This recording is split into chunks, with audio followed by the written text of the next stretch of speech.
Yo, yo, yo, yo, yo!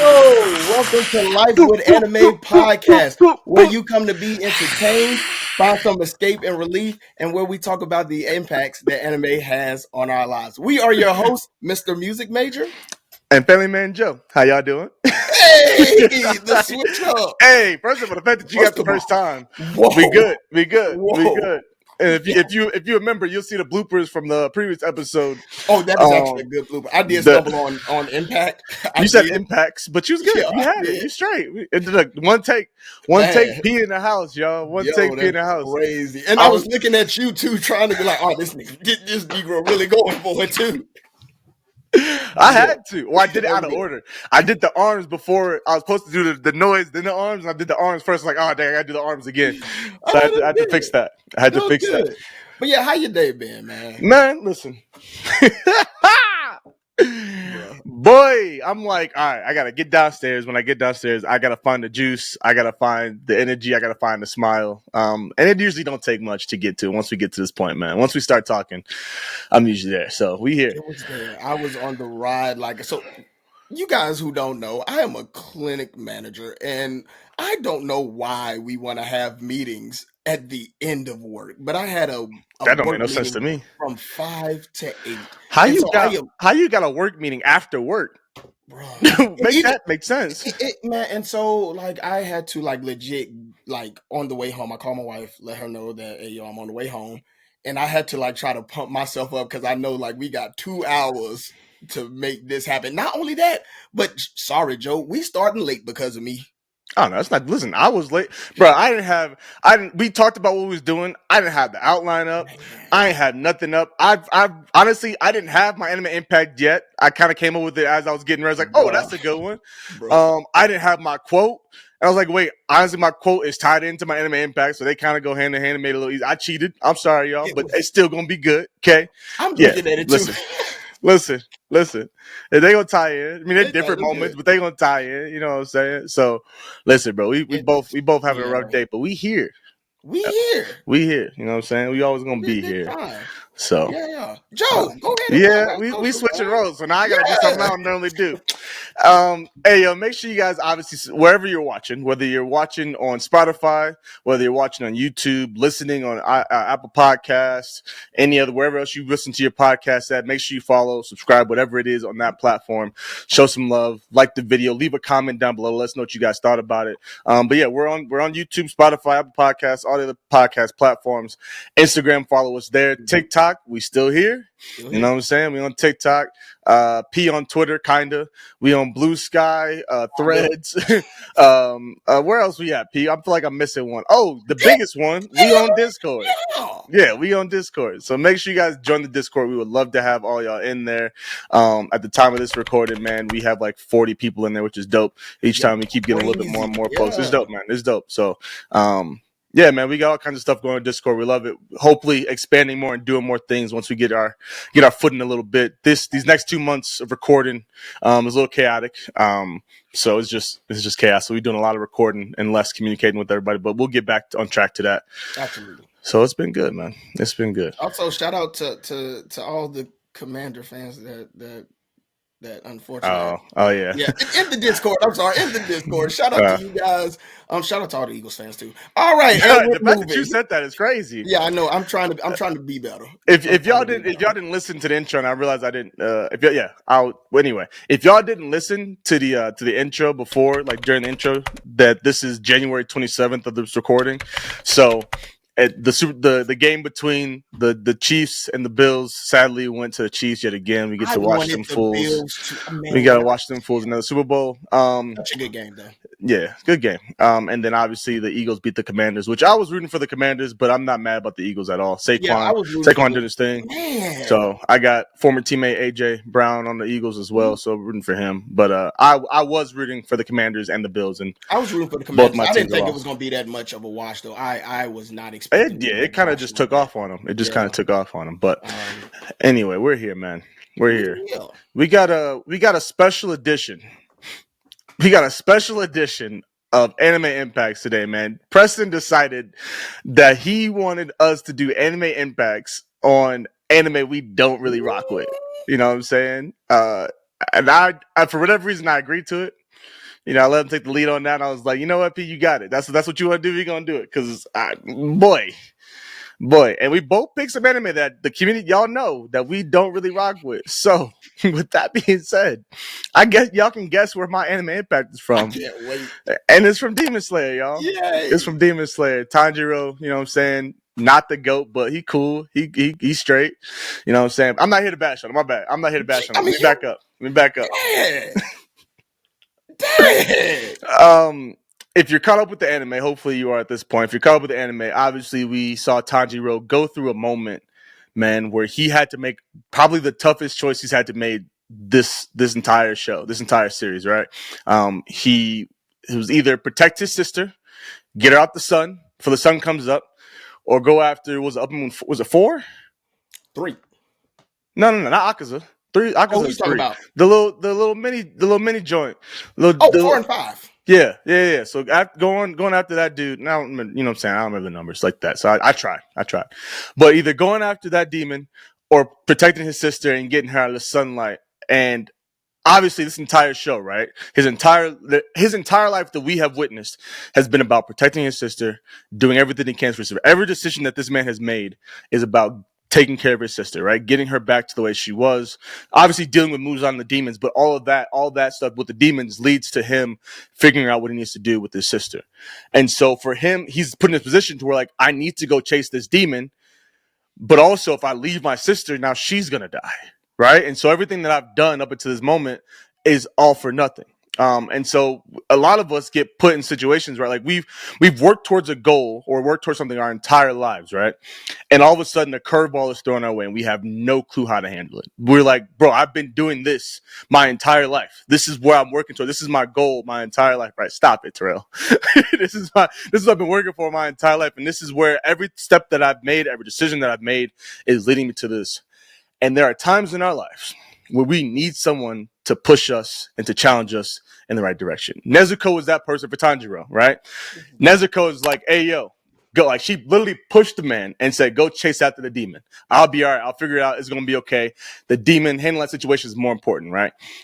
For me, I have had, and I'm not sure if I've shared, I feel like I've shared this story before, but I'm not sure if I have, at least on here. So for me, and the moment that I'm thinking of was, I was in college when I had Scarlett, my oldest daughter. Was still in college, my 5th year in college when I found out that I was having my daughter. And so, sorry, I found out my 4th year, had her my 5th year. I apologize. Right? Yeah, whatever. Anyway, I had Scarlett Scarlett was had during my 5th year in college. I redshirted my first year. For those of you guys that don't know how college sports works, so I got an extra free year basically on scholarship.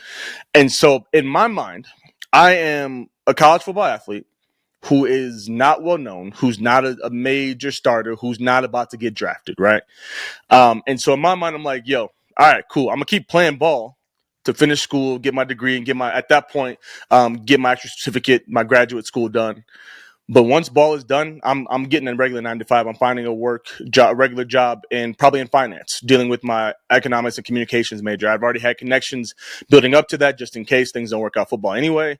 But now it's like, forget football out the window. I'm just going straight to this. And so for me, my Nezuko, now I'm so grateful I had 2 of them, my mother and my wife.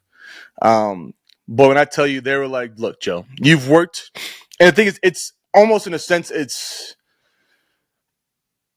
reversed, because I was like, forget the curveball. I'm just going to stick to what I'm doing. Right. Kind of, sort of. Anyway, regardless, I'm like rambling and not explaining it well. My mom and my wife told me, look, Joe, you have worked all this time. This is a one in a lifetime opportunity. You never know when you're going to get this opportunity again to play in the league, right? All these other jobs are going to come and go. They'll be here. You could work at Merrill Lynch 5 years from now, right? It's going to be there. Merrill Lynch is not going anywhere. Goldman Sachs is not going anywhere.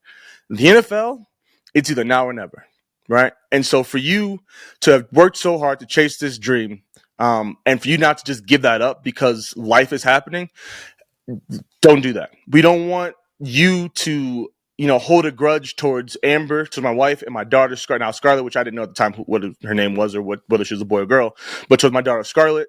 We don't want you to do that, right? Chase your dream. And if it doesn't work out, Perfect. I'm not saying perfect, but okay, cool. Now we move on. But what if? What if it does work out? And not only are you able to take care of your family, but now you're doing what you love, right? You're giving up what you dream because you want to take care of your family, which is great, which is what you should do. You should take care of your family, right? You have new priorities that are put in place. We talked about priorities last time, right? You have new priorities that are put in place. However, you're in a situation to where even if you don't get a new job now, you guys are going to be fine. You have family around you to take care of you, support you. Go chase this dream. And if it doesn't work out, now it's time to get to work. But what if this does work? What if your dream does work? Not only can you chase your dream and chase your passion, but now you also are able to take care of your family probably better than you were going to Goldman Sachs, going to Merrill Lynch at the time, right? And so that was my Tanjiro Nezuko moment. That was my moment where I needed a Nezuko to push me, to challenge me, to do what I needed to do, and to chase my dream. So that is my Demon Slayer anime impact. Yo, that was solid. I love the fact that you like legit said like you need them to grow, but not only that, I feel like Nezuko needed that moment for herself to also grow because Yeah. now homegirl can stand up in the sun. And so I say that to say like you and your wife, y'all growing together. Look at Yeah. y'all's family. Y'all got like, bruh, y'all need Too each many. other. It's Okay? growing too much. Too much Man, going on over here. You know what man, I'm get saying? out of here. More coming. That's Chill. really Chill. Don't speak that. I don't need that put. God, you ain't hear that, Lord. oh man, that was good. That was Appreciate it, P. good. Appreciate That it. was good. I'm excited for this one. Because I don't know what you're going to pull out your butt, but it better be good. Yeah. Yeah. Let's go. All right, you Let's guys. go. I'm going to So sit back, sip my water, and my listen. my anime is okay. Let me get it together. My anime impact is coming from none other than the illustrious, The amazing. the wonderful, the goat, Hunter x Hunter. Yeah, Talk to us, P. What you got, y'all, brother? y'all enjoy this What while y'all it got, lasts. brother? Because I'm this for sure getting clipped. So I was going to talk about Gon. I'm going to save that for another go round. Okay. I'm going to talk about Killua, and I'm going to talk about potential and untapped and his untapped potential. So Killua is a man or is a boy that had incredible potential. I mean, astronomical. We saw in the Hunter exams, I probably one of the best moments in the Hunter exam to where he ripped dude's heart right out of his chest. I mean, an amazing moment. Um, but there came a point to where he couldn't go any further because there was a mental block for him. That mental block was his brother. All the potential in the world and was halted because of mental and because of family issues. This will not be a long anime impact for me. All I am Hey, saying, you sound like you're preaching though, so go ahead. all I am saying is whatever that is for you. It could be mental, it could be your family, it could be money, it could be your job. Do not let that stop you from untapping your potential because once Killua decided to say, hey, yo, I'm free of this. I ain't got to deal with it. Bruh, soar to astronomical heights. Do not let anything don't let anything stop you. Don't let anything deter you from what you're supposed to do. That potential is in there. Do not let people, do not let folks, do not let things, do not let items stop you from reaching your potential. It's in there. Unlock that potential. That's all Okay. I got. Hey, listen, man. Regardless of what you was gonna say, as long as you All I was got. praising and hyping up Hunter x Hunter, man, I was good, bro. I was happy. So we, you Oh, know what I'm yeah. saying? We both. I like the idea, P. I'm glad you suggested that. You can leave it on if you want to now. You ain't gotta switch. I mean, obviously, I want our hat, but you know what I'm Yeah, we saying? got it. We got it. Hunter x Hunter is fine. You can leave that up there all day You know long. what? And honestly, in all honesty, like I take that one to heart because I am very big on letting like even the smallest things stop me. Like even when I trip out on words, which I will see that, like I'm just like, bruh, I can't do it. I'm done. But you got to keep pushing past that, man. Yeah, Keep pushing past that. So absolutely. yeah. Okay, P. I rock with it. I like it. I like it. We are super excited to be working with Manga Mart, a small family-owned business who is passionate about manga and dedicated to helping you build your collection for less. Manga Mart offers everyday discounts. Manga at a minimum of 20% off retail. If you pre-order, it's 25% off, and all box sets are at least 30% off. As long as you don't live in Texas, there is no sales tax when it comes to shopping with Manga Mart. And remember, all orders over $100, now not including box sets, gets free shipping. Make sure you use our code LWA to get an additional 5% off of all pre-orders. Use our code LWABOX to get an additional 15% off all box sets. Make sure to check out Manga Mart. Now let's get back to the episode. All right, Joe. So, what you been reading, man?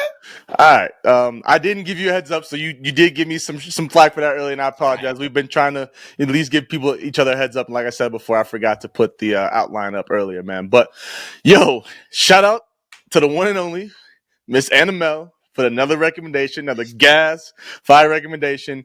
We have the greatest estate developer. You can check it out on Webtoons. Okay, definitely go check it out on Webtoons. Webtoons got a lot of fire, a lot of manga, a lot of great series, a lot of other web comics as well. Man, they got gas, right? But the greatest estate developer, bro. This is an isekai, of course. Of course. However, Pete, Mel don't rock with isekais like that either, right? So that's I'm listening. Yeah, you got to listen. I promise you, Pete. I promise you, because there's so much funny in this too that you would love it. Okay. There's a ton of funny in this, and it's not. Anyway, let me go ahead and get into it. So this dude is isekai basically into this world. I believe it's a webcomic that he's been reading, right? So he does have a lot of foreknowledge on what happens in the series, but there gets to a point pretty early to where a lot of that like ends, right? Like there's things that are now already changing pretty dang early, right? So that like whole like OP thing, because he has knowledge, like is there, it plays a part, but it like goes away. And there's a system involved as well that gives him different powers and stuff. However, where this series really kind of just grows on you is the comedy, the facial expressions of the main, honestly, of all the characters. It's crazy, bro. It's crazy. It has a main character that you like love to hate, but also like rock with heavy. It has a side, like a supporting cast, like a Killua type character, right? That's always there. That like is technically, he was originally the main character of the series, right? That he was reading, that he's now isekai into, but like he's now the supporting character to the new main character. And the banter and the back and forth and the disdain that they have for each other, but the love that they have for each other, that every time that they like say something nice towards each other, they literally like have a moment to like like they throw up, like that's like the most cringe ick thing that they've had together, bro. This is a series about a guy in his previous life who was, I want to say, a contractor, and I feel like I'm missing the technical term that he actually was, but he worked in business as far as like helping buildings be built. He's former military. I believe all the young adults at a certain time and age have to serve in the military for a couple of years as they grow up, I believe, in Korea, right?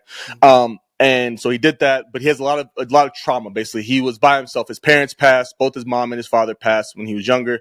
They had money issues as well they had to deal with, and so he was basically mistreated his entire life. And so now he's in a place to where he takes over this dude who is a horrible person. He's the son of nobility, I guess lower rank nobility, and he just wastes money. He gets drunk all day, and he's a complete jerk to everyone around him.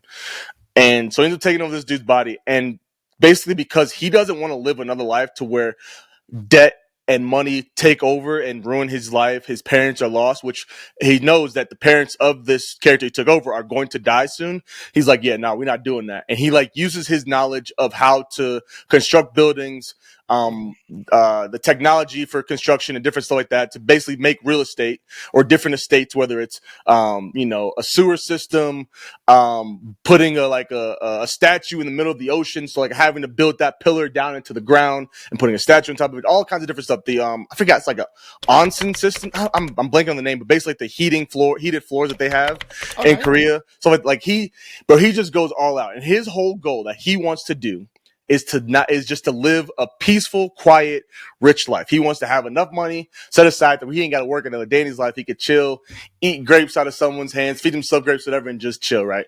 But every single time he's ready to make some money, something crazy happens, and a new thing has to happen that challenges or threatens his peaceful life, threatens the lives of his family and loved ones. And so basically goes from this dude who's like, I'm just here to make some money, to like, no, we really find out what we really find out his true character. Long story short. And hopefully I've done a really good job of explaining that without giving too much away, because I like want to just kind of ramble on about the actual story that I've read so far. I picked it up and I've enjoyed it so much. I read the first 3 days I read like 100 chapters.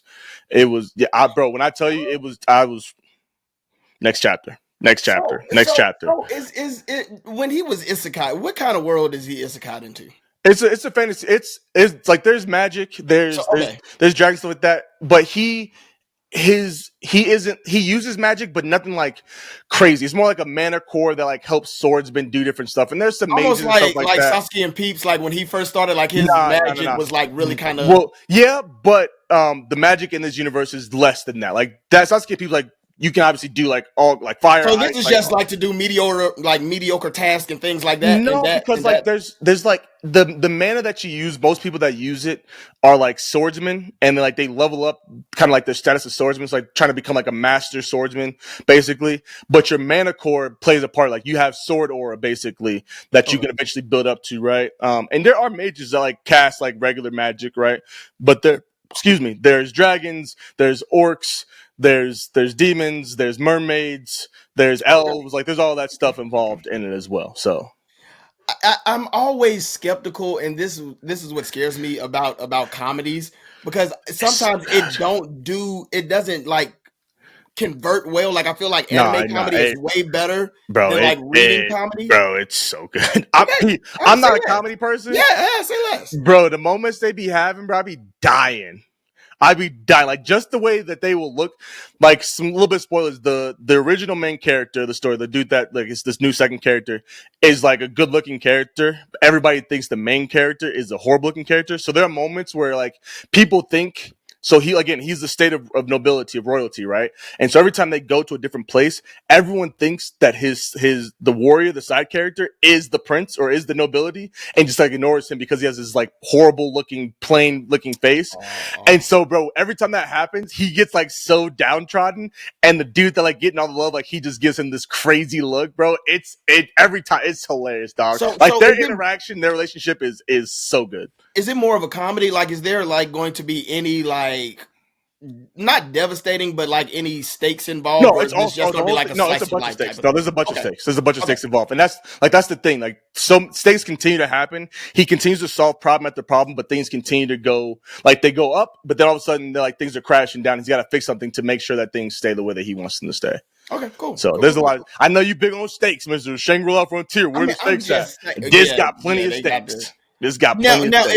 Is it like the stakes of just like every episode there's a stake and then it's fixed and then no. I mean, they all weave into like this big thing. Like he's weaving the entire, and I want basically the world building happens because he's trying to connect everything to basically get what he wants, right? His goal of peace. And so like he goes to the neighboring town who's like causing issues, and then that's connected to the actual kingdom with the queen that rules the entire area, right? And now the nation neighboring them is causing issues. So he could cause a war low key if he. No. This dude like. Right.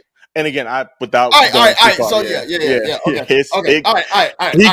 He gets OP in a way, but like he not here for being OP, bro. Like he don't really use his OPness the way that's that he could. Be so sucky for him because he's going to have to time and again he's going to get so, and he's probably going to be like ridiculous. He gets drugged. He gets drugged into situations that he's like, I don't have to deal with this, but someone continues to drag him into stuff over and over again. It's like, bro, what are you doing? It's good. It's really good. All right, P, create a spotlight, man. Who you got? All right, man. So I got my homegirl. I got the Juice. First of all, shout out to you, Juice. And again, shout out for you getting a dag on Instagram. We've been waiting on it. But Juice does anime content on TikTok. She's got maybe about 25,000 on TikTok. And she does a lot of anime recommendations. She does skits sometimes. But honestly, her knowledge, well, first of all, her knowledge of anime is absolutely, and manga is absolutely ridiculous. But her knowledge of romance manga knows no bounds. She has read any and everything you could possibly think of, including manhwa. Like, homegirl is a reader. You should see her shelf. Yeah. It is absolutely ridiculous. I mean, extensive to where it's so extensive that a lot of these, probably half of these mangas, you have not heard of. Interesting. You know Like, what? She did have a video that I saw that she was calling out folks for like not watching or reading Slice of Life. She was like, "You need a palate yeah, cleanser. Like you can't just rewatch Attack on Titan 5 times." and I'm it's like, so "Yo," I was true. like, "Yo, hold up." The reason why you're so depressed is because you don't watch slice of life anime. You cannot speed run Attack on Titan 5 times back to back and think your mental health is not going to suffer. Slice of life anime, you got to have some palate cleansers in there. You got to mix it up. Like, You why? talking to me? Why Why you you gotta on me? attack me like that, Juice? Like, Yeah, chill. Like, you man. don't know me like that. But I mean, I have been in my bag a little bit. You know what I'm saying? Divvying up, diversifying my portfolio. So, Yes. but yeah, go ahead, P. My bad. But I yeah, didn't mean to no, interrupt. you good. That's good. That's good. No, because that was one of my that was a recent video, and I like that video as well. But yeah, man, y'all do me a favor and go follow Juice. Go follow her Instagram and go follow her TikTok. Go follow her Instagram, and then y'all shoot her a message to say, "Hey, yo, keep posting on Instagram." Because I got a feeling you're gonna leave Instagram alone and keep going to diversify, Juice. TikTok came back. She's like, "Oh, I'm good now." I'm good now. Get on Instagram. No, but shouts out to my homegirl Juice, man. Keep doing what you're doing. I'm excited for you and for what you're going to continue to do. And she's getting sponsorship. I mean, we're talking Viz, Yen Press, like she's getting sponsored over there. So big shouts out to you, Juice. Keep doing what you're doing. That's what's up. That's what's up, man. I love it. I love it. I love it when people that we've been connected with for a while, you know what I'm saying, continue to do Yeah. their thing, continue to grow, and we see the glow that they have, man. It's awesome. It's so awesome. All right. I doubled down, right? I said earlier that I kind of doubled down with the anime impact and the quote of the day, man. And so it's a good quote, dog. Like I can't even Do you front. have like a Tanjiro like figure or something that we I can like don't. just You know what? come Actually, on, man? hold on. Let me see. Let me see. What you got? We need to You know what? I probably don't because I probably gave it away. Hold on. Let me give me 1 second. Let me check. do I if not. If not, we got we got him right here. We got little the king himself. By the way, you guys, it is Joe's favorite anime. He is never going to Not admit looking it. good, P. He's never going to admit it, but Demon Slayer is absolutely his favorite anime. He only does it. I don't know why he says he hates Demon Slayer. I got no Demon Slayer. Yeah. I don't know why he's offline. Like he really be talking about Demon Slayer, y'all. Yo, when he sees this, it is going to be hilarious. Man, he loves Demon Slayer. Leave it to P to fill y'all head with some nonsense, okay? I hope y'all are wiser than that. Hope y'all know better than to believe the nonsense that he just spouted, okay? However, if y'all want to believe that, also then believe that P be glazing the heck out of Fairy Tail every time we off screen. Chris, you know how he be trashing it on screen, but when we get off screen, oh, he be talking. Guess what? All that getting cut, so you can say I what you can't want. wait. I can't wait to see what Jesus. What'd you say, dog? It's gonna be. Not just talking about your love for Demon Slayer and how you actually love it. Oh, okay. Well, my love is shown by how many figures of Demon Slayer I do not have. I literally have no Demon Slayer figures. Of course you do. Well, you want to know who gave this to me? Me? Yeah, that's right. There you go. You got my Demon Slayer figures. Oh Fine. The Lord. goat. The goat. Whatever. The goat is crazy. He's a good character. You can say whatever you want to about just he's not bland. You know, I'm not here to crash out on Tanjiro or Demon Slayer. Okay, I'm here to quote Tanjiro of all things. All right. Can't So wait to hear it. that being said, I'm gonna read it now. I don't remember exactly when this moment came, but I remember him saying it. So I'm gonna just read it. Again from Tanjiro: the strong should aid and protect the weak. Then the weak will become strong, and they will in turn aid and protect those weaker than them. This is the law of nature, and I honestly I love this. Right, and I think of it. This is kind of crazy because I kind of connected it to parenting. So almost another anime impact moment in itself here. As a parent, I'm in charge of taking care and raising my children, right? And leading them and protecting them and guiding them, right? And so they are technically weak, especially I got Isaiah, right? He's 6 months old at this point. I got Scarlett, who's 8 years old. Though Scarlett is strong AF for an 8-year-old girl, right? She's still weak. She's still a child. She's still learning. She's still growing. She's still developing. If something happens, she can't protect herself. She leans on mommy and daddy to do so. And as parents, it is our job as the strong as the mature to then lead, guide, and protect our children. And as we do that, and we do a good enough job doing that, then our children will then in turn lead, guide, and protect their children, right? Our grandchildren, and so forth and so forth and so forth, right? And so that was kind of when I saw this quote, obviously I liked it just because, like, you know what I'm saying, as someone who prides himself on being a strong black man, right? You know what I'm saying? I had to throw that in there, but as a strong black man, right? Just a strong individual in general, right? I lift weights. I want to protect my children, but just like, you know what I'm saying, for good looks in a second, just to be strong. But if I'm to see something or hear something that is endangering someone's life and I have the ability to take care of it, yeah. If y'all was at we had a MomoCon, MomoCon incident last year. I was on full alert. Didn't have to do that. We followed somebody around for a good 5 minutes because Joe thought I had that to make sure. this Yeah. bug was going to snap. Listen. He does not play. Yeah, no, I don't play with that, especially when it comes to a woman, and her being in danger. But anyway, like. That's our job, right? As someone who has power, someone who has strength, someone who is mature, is to look after those who don't, who need help, right? And so that just resonated with me on the actual literal strength side of things, like being strong and protecting the weak, but also as a father whose job is to take care of my children, raise them, and hopefully in turn they become great parents who then take care and raise their children as well. So. There you go, P. I gave you. I doubled down on Demon Slayer today. All right. Joe didn't drop gems. Like I said, when you go back and you listen to what I said, it is actually you should put this. You should put what I said like right before and then go into your quote. Nope. Joe has dropped gems on Demon Slayer today, you guys. Clap it up. Never again. That's it. Hey, y'all better savor this moment because it ain't happening never again. Oh man, we got to keep this going now. We got to keep this going. I got a few other anime. I'm just like, I gotta find something for Fairy Tail. What I said, the other one I had was Eminence in Shadow, but the thing is, I'd have to actually watch. You gotta watch it. Eminence in Shadow. Joe, that has to be not necessarily something that you don't dislike, but like there has to be something that you just I ain't rocking with it. I said if we do characters, I'd have plenty of things. Oh yeah, you can do Jobless. I don't know what you can learn from them. No, not Jobless. I probably, if we did a character, I'd do Sanji. I'd find something with Sanji, bro. Sanji has like a lot of good traits, though. Does he though? Yes, and I could pick apart that. Yes, he does. Yes. All right, P. I know. No, I'm just saying I can pick apart the fact that when he was boxing Luffy, I can pick apart that and find something great. Yeah, for Luffy. No, for Sanji. Okay. It'll be a stretch, but I can find it. Big stretchier than Luffy. Stretchier than Luffy himself. That's crazy. All right, man, we're finally here. Let's get into our topic of the day. Is we're doing Anime Villain Awards, right? P, we had talked a couple of times. We're like, yo, we gotta do something with villains, right? We came up with a couple of different villain topics, and we're like, all right, we gotta do something with villains. And then we were thinking, like, yo, let's broaden. We had like two categories that we're gonna kind of talk about, like a bunch of different villains.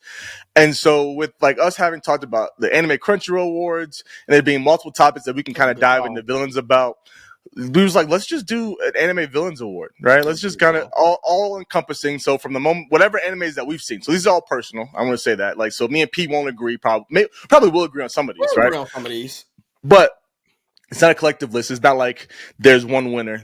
We all have a winner and maybe an honorable mention as well for each of these categories. So let's get into Anime Villain Awards. So the first category that we have is Best Mastermind Villain. And this is a villain with the most intricate and genius schemes. Okay. Let's get it. See, hey, look, P, hey, listen, y'all. Every time it happens, I'm gonna say it, bro. Every time it happens, P was like, bro, I'm about to stumble on the intricate word for whatever reason, bro. And look at that. That was the first take. Anywho, so, who you got? Who you got as your mastermind? First of all, before we go, are we doing like just? Yes, let's do like if you got like an honorable mention, go ahead and throw them in there. And so my honorable mention, and I think y'all gonna be kind of mad, honestly, about how I do this, but my honorable mention is Aizen. He's my honorable mention. Yeah, bro. He's my honorable mention. Obviously, we've seen, especially as we got through the 1,000-Year Blood War, and I haven't watched the most recent season, but I've seen everything up to that point. And so, obviously, the reason Ichigo is the way that he is because of Aizen. He's like, hey, yo, let it slide. Let's see what happens from this and keep going from there, right? And then we see how he did everything with betraying the Soul Society and just like, bro, Aizen is just like a straight, not only a fiend, but a straight like that dude is a mastermind, like hands down. Like there's no arguing that fact. And so for me, Aizen is an honorable mention. I wouldn't be mad at putting him at said mastermind, like him winning the category, but I got someone else that I wanna put up there. So and stamp as a villain for sure. So yeah, Aizen's my honorable mention. P, who's your honorable mention? And we can go into it. This was so hard because when I tell you I wanted to put Ion Koji in there for real. As a villain? I mean, he ain't right now. He ain't like a hero, but he ain't a villain. He ain't a villain, P. He not a villain, dog. Because now we're realizing who the actual villains are from the last season. No, I get that, but like he's not like he's not a hero either. I love his character. I love his character. He a mastermind for sure. If we just did mastermind characters, yeah, for sure. But he ain't no villain. But who you got, Terrell? Who you got, man? So my honorable mention is Madara. Okay. Now listen. Yeah, I give you that. Now my man's constructed everything but did he? Orbital, and so that is why he is the honorable mention, because there is somebody else that had just a little bit more play than he did. But no, I enjoyed him. He constructed, pretty much everything from the whole Obito thing to the whole fourth grade ninja war. Like he was in control for most of the time. He thought he was in control. But there was somebody else that I was like, who this bug come? Where did he come from? And then we found out who really was orchestrating the stuff. Yeah. Is that who you give your award to? Yeah, that's my honorable. No, that's my honorable mention. Oh, okay. It's Madara. Okay, so now. It's your go. We'll do like a little snake effect. So I go, you go, I go, you go. Yeah, we'll do that. So who you giving the award to, P? I won't ready yet because I'm still going through. Man, if you get who is your best mastermind villain, P? Best mastermind villain. Let me tell you something. I had almost went with Black Zetsu because that was the man that did it all. He on the list, but he was on the list.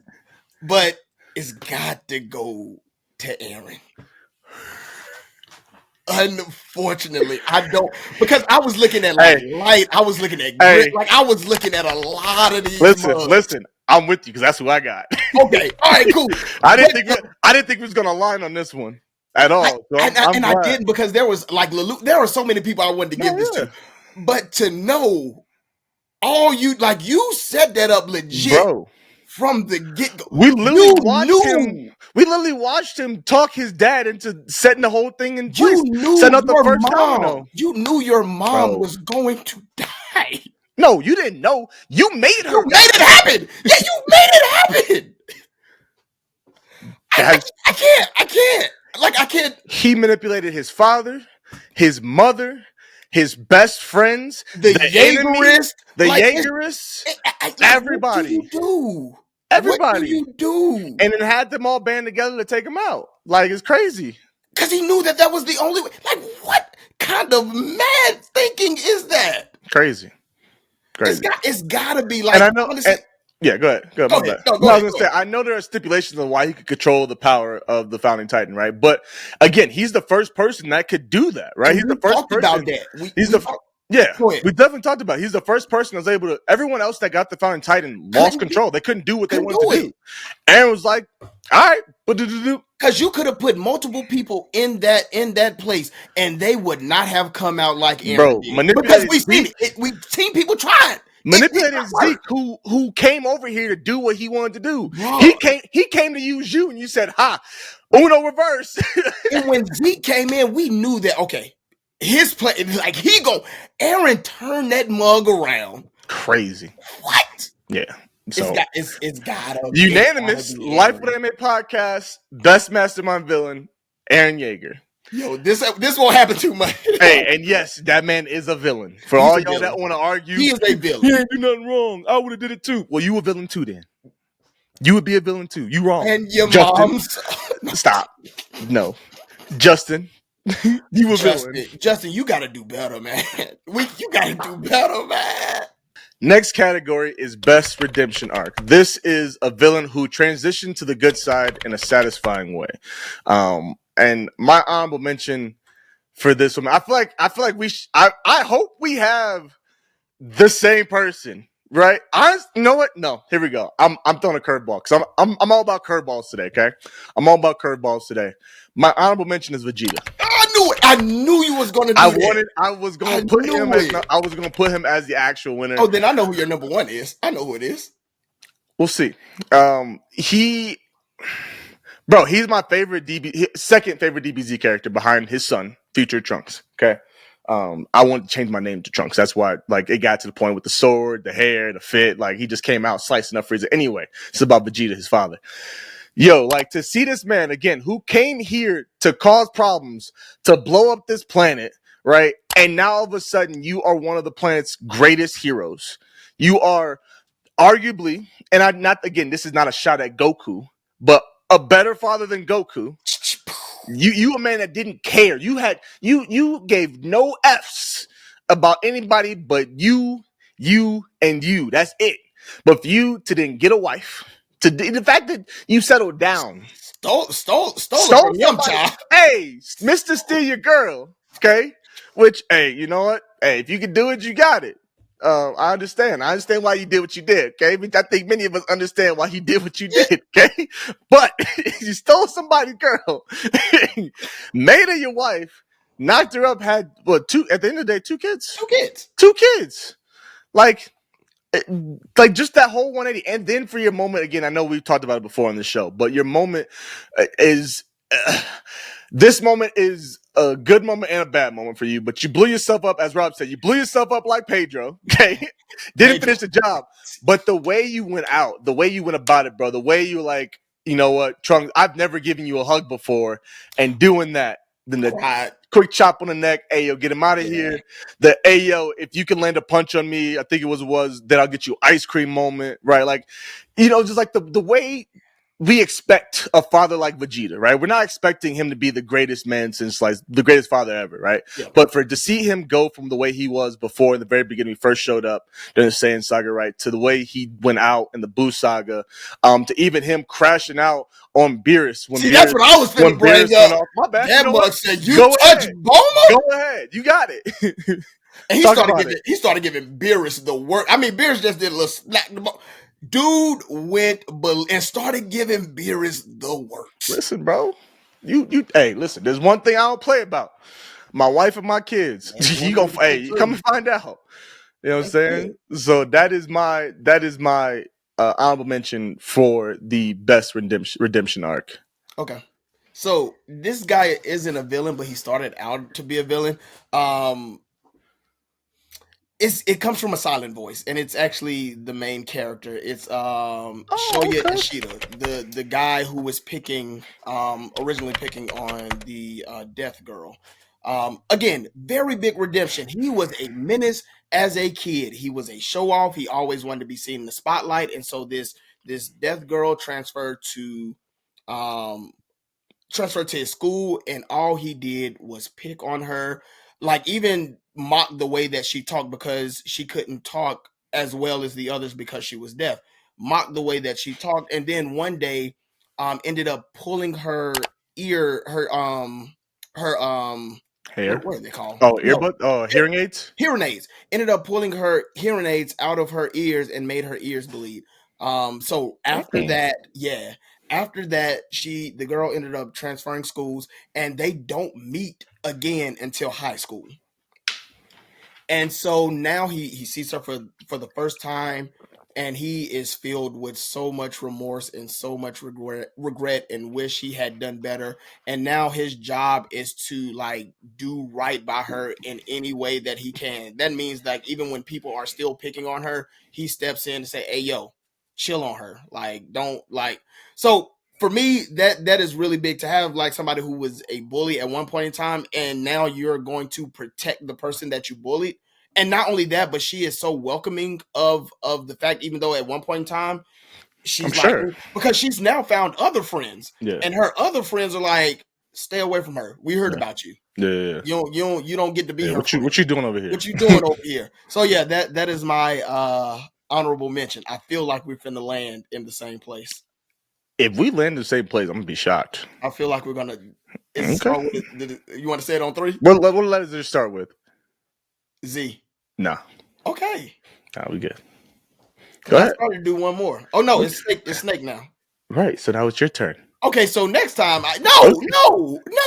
It would honorable mention, vote, actual vote, honorable That is mention. not how we should continue to do, Joe. All right, after this one, we'll switch it back up. Jeez, man. So there were so many. There were so many. I thought about Miriam. I did. Low key. He's on the list of people that I thought about. I thought about one of the homunculus. Okay. I did. That's who's on my list to think about too. I also thought about Tachi. Tachi had to be on the list. I thought about it. Actually, no, Tachi wasn't on my list. What? He's on a couple other lists. I thought about Scar. I didn't think about Scar. Yeah, he's on my list. That's a good one. I didn't think about Scar. But I am going to go, and this, you can call it may not be an anime, but whatever. I'm going to go with Zuko. Come on, dog. I'll let it slide because there was what I wanted. I did want Zuko in here too, but I was like, it's not anime. If you want to let Zuko slide, I got another one. No, you go ahead. Do Zuko. Go ahead. I like Zuko. All right. I'm going to go with Zuko. I'm pretty sure everybody has seen Avatar The Last Airbender. This dude was gung-ho on bringing the Avatar back, dead or alive, for that matter. Not only ends up changing, but also becomes like one of his quote-unquote mentors, like teaches him firebending. And also now he has to stand up to his dad, who is like the biggest villains of villains in the story of anime. I won't get into like the whole crooks and crevices of it, but if you know, you know. Zuko was a villain's villain. He wanted nothing to do with the Avatar and would do any and everything to capture this dude. Even after Aang saved his life, he still shot fire at this man. And that's the thing, like, he turned on him a couple times. Yeah. Crazy. And then to come back and to have a redemption arc, even with his sister, to like battle his sister, to help battle his dad after everything that his dad did, bruh. That is a great, Zuko here. bruh. That is a great redemption story. So for that, it's got to be Zuko for me. Okay. All right.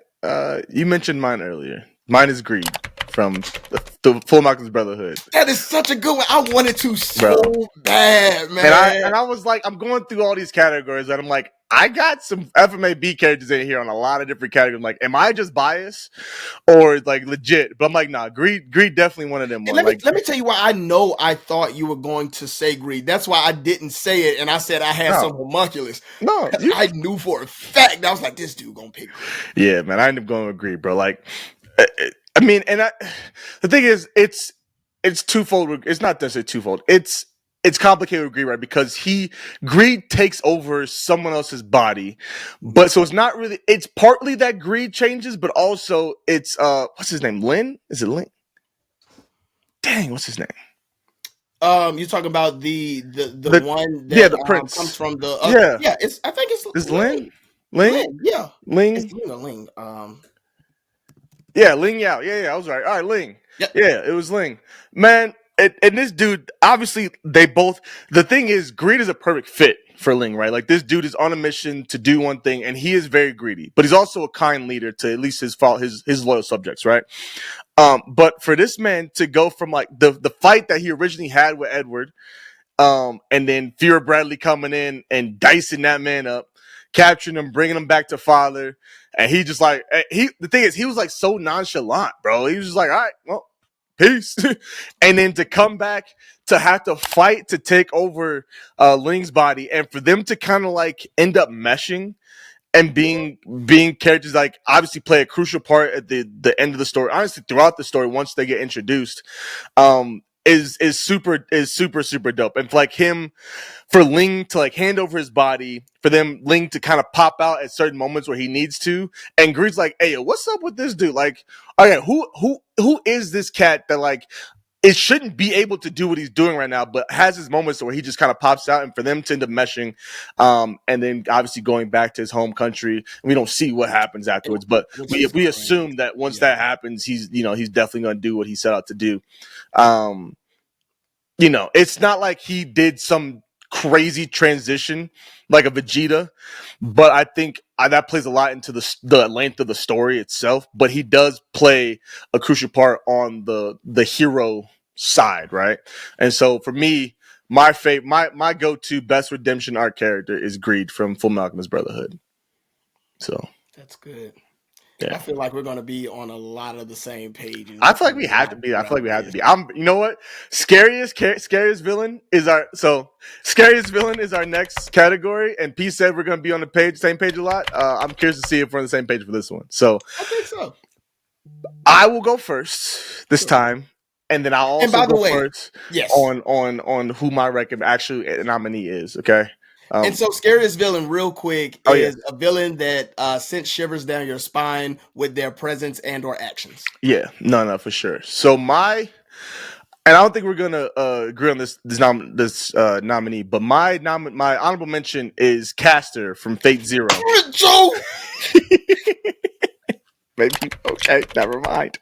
I'm sorry, yo, bro. You know I'm a Fate guy. Is this your honorable mention? Fate was in my top 10. It was going to be. It was between. Go ahead. Is that between that and who else? Parasite, like just all of them Parasite. All right, cool. Well, this G Parasite because I ain't got. No, I'm going back. I'm going back. Caster was good. All right, well then, how about this? You do Caster. I'll let you know Caster because I got another one. It was neck and neck between these two. So No. So then you go ahead, and then go ahead. Oh man, I'm glad we sing it. Look at y'all. Y'all know us. We don't sing very often, so the fact that we singing on a lot of these answers is dope. But yeah, Caster Phase Zero, bro. That man, dude was. The design for Caster, the faces that man would make, bro. The eyes. The way they did the character design for Caster was like for invoking fear into not only the people actually in the series, but for the viewers as well. Yes. Like because his actions were also the way he like when he's first introduced and he gave the little kids so much hope.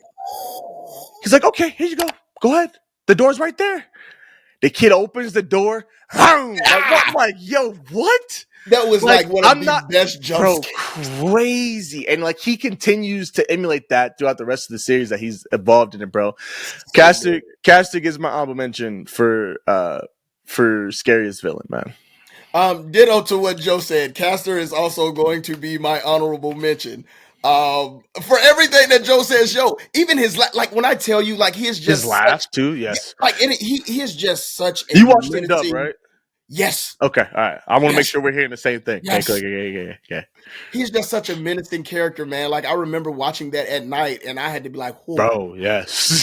Oh, pause." I'm on my couch, no lights on, except the TV, bro. What? That dog. And I'm still kind of old at the time. I had to go to the bathroom. I had to make sure I look both ways, bro. Like make sure ain't nobody in the house. Open the door before I get eaten up, bro. What? Bro, yeah, Caster, honorable mention. I am curious to see if we're going to land at the same spot. Bro, if we land at the same spot, I'm changing mine. Okay? I'm changing it. My scariest villain is the Beast Titan.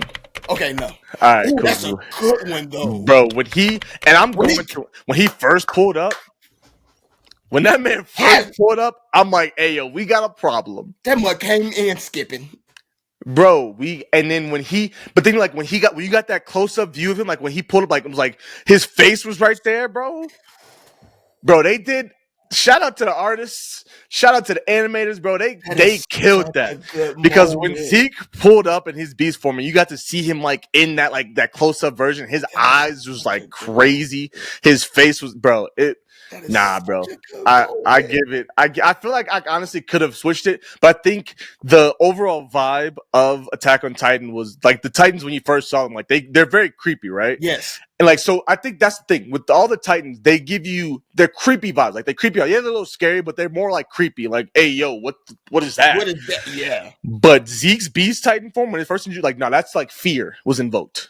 So that's my scariest villain, bro. I'm sorry, real quick, and because if you go back and rewatch it and you see like the Beast Titans' first appearance, and they screen over to Bertolt and Reiner, yes, and the fear on their face made me scared. It made me scared the second time because it's like, oh, y'all know who this cat is. Yes. It's just like so sweet to why that dude is like really that scary. Yeah. That's a good pick. So. That's a good ass pick, Joe. All right, who I you ain't got, even bro? put the Beast Titan on. I think I know Okay. who you got. But I'm curious. Okay, so and this is just one nostalgia, but two, this was Okay. one of the creepiest moments Yes, all for right. me. I think I know. Yeah. I know. It's Orochimaru. Yep, I knew it. It's He was Orochimaru. gonna be my other honorable mention if you wanted to take if I was gonna let you have Cassie. Yeah, no, for sure, Bruh. bro. And really, it's a couple of scenes, but it's just one scene that will always forever be etched in my heart, and that is. Oh, hold on, are you talking because there's two moments, but it's one for me. With him and Sasuke? No, so that's the Okay, second one. okay. That's That's my the one. But yeah, go second ahead. one for Go me. ahead. The first one is when he was fighting the third Hokage, and he had the woman's face, and he Oh just yeah. laughed, and then after that, the show goes off. Yeah. Like that is it. Like the maniacal him laughing, and like I don't even know why you're laughing, bro. Like, so first of all, I don't like clowns, and so that You should have told me that. don't now you want to you Joe, I promise you. Now you want me to fight, I will fight. I swear to God, I will fight. Oh, Lord have I will mercy. go to jail. But Hey, like yo. that, like so, like when clowns like that, like when that creeped me out to no end, to the point where like I had to cut that off and like, so what's on Nick at Night? Like, do we got I need like what's like after you watch a scary movie, you yeah, gotta turn on some cartoons. give me something. And I don't even know why, but to that day, that creeped me out. And I went back and watched it like a couple of years ago. Not as scary, but it still gives me like Yeah. that really creepy, eerie Yeah, feeling give you like the something hives. terrible is about to happen. Yeah. Which again, something terrible did happen Yeah. right after. That's wild. So my scariest villain is Orochimaru. Our next category is the best villain monologue, and obviously, as it speaks for itself, most memorable speech or dialogue from a villain. I feel like I know what yours is going to be. 100%. We'll see. 100%. If you, yeah, I mean, you might, but go ahead. You've been snooping at my personal notes. No, not at all. Not at all. I haven't looked at them. You didn't put them in Notion, did you? No, they're in Notion. They're just in a separate category for all my other stuff. Yo, this was a very hard one for me because I can't like really remember anybody's like speech or monologue, but I can remember bits and pieces. My honorable mention is going to be Madara Uchiha. It is one particular one to where he is fighting all five, well, not Hokages, but Kazekage, like he is fighting all of them. And he is stumping them. And like they think they're getting the upper hand. And he's like, all right, cool. And he goes on this rant and he creates five or six big tail Susanos. And then he asks, like, which one of these should I use to really mess y'all up? And he went into like this long speech. He also tore in on Tsunade, talking about how like she is nothing like her grandfather, like you pale in comparison. Like he went on a total rampage and pretty much called all of them weak. And then he created five Susanos and was like, since it's five of y'all and five of these, which one y'all want to take? That's crazy. Dibs on it. What adult would go full force when fighting mere children? Yo, that was a great moment for me, which is crazy because there was a lot of spit going on, which is crazy because I don't talk about Naruto. Shut up. I don't talk about Naruto often, but have I mentioned Naruto like twice now, 2 or 3 times? Yeah, but it's got to go. Yeah, Madara Uchiha. I'm surprised that's the speech you went with. Like that's the Madara speech you went with. You didn't go with the wake up speech. No, wake up to reality. Wake Up to Reality was fine. I enjoyed that. Fine? No, it was fine. No, fine. It was good. It was good. It was good. It was good. It was good. But the fact that like they thought they had the upper hand and Madara was like, "Are you kidding? Do you know who I am?" Okay, all right, I'll give it to you. Let me show you what I really can do. And now, like, which one of y'all want to take on this? Which y'all got? I got you. Okay. For me. All right. Well, I thought we were going to have the same speech, but apparently not. So mine is also Madara, but mine is the wake up to reality speech. And bro, it just like there's not much that needs to be said. If you've watched anime at all, you know the speech. And honestly, he was talking to Obito with this speech? I believe he was talking to Obito with this speech. Wake Up to Reality? Was that the speech? Yeah. Yes. He was, and so like, I can't remember. bro, I like. There's no way. There's nothing to describe. Just like, first of all, the voice actor is the English dub voice actor for Madara is chef's Oh, kiss. it's great. It's better than the sub by far. Wake up to reality. Nothing ever goes as planned in this accursed world. And then that speech like just gave me chills listening to it, dog. Like it, I don't have any other words for it other than it was goated. It was a good speech. So my honorable mention is Madara's "Wake Up to Reality" speech. P, what's your winner? Okay, so my winner, and again, this was hard because there were a couple that I wanted to throw in. When I tell you I really wanted to throw in Mr. Yagami, that last speech of him crashing out.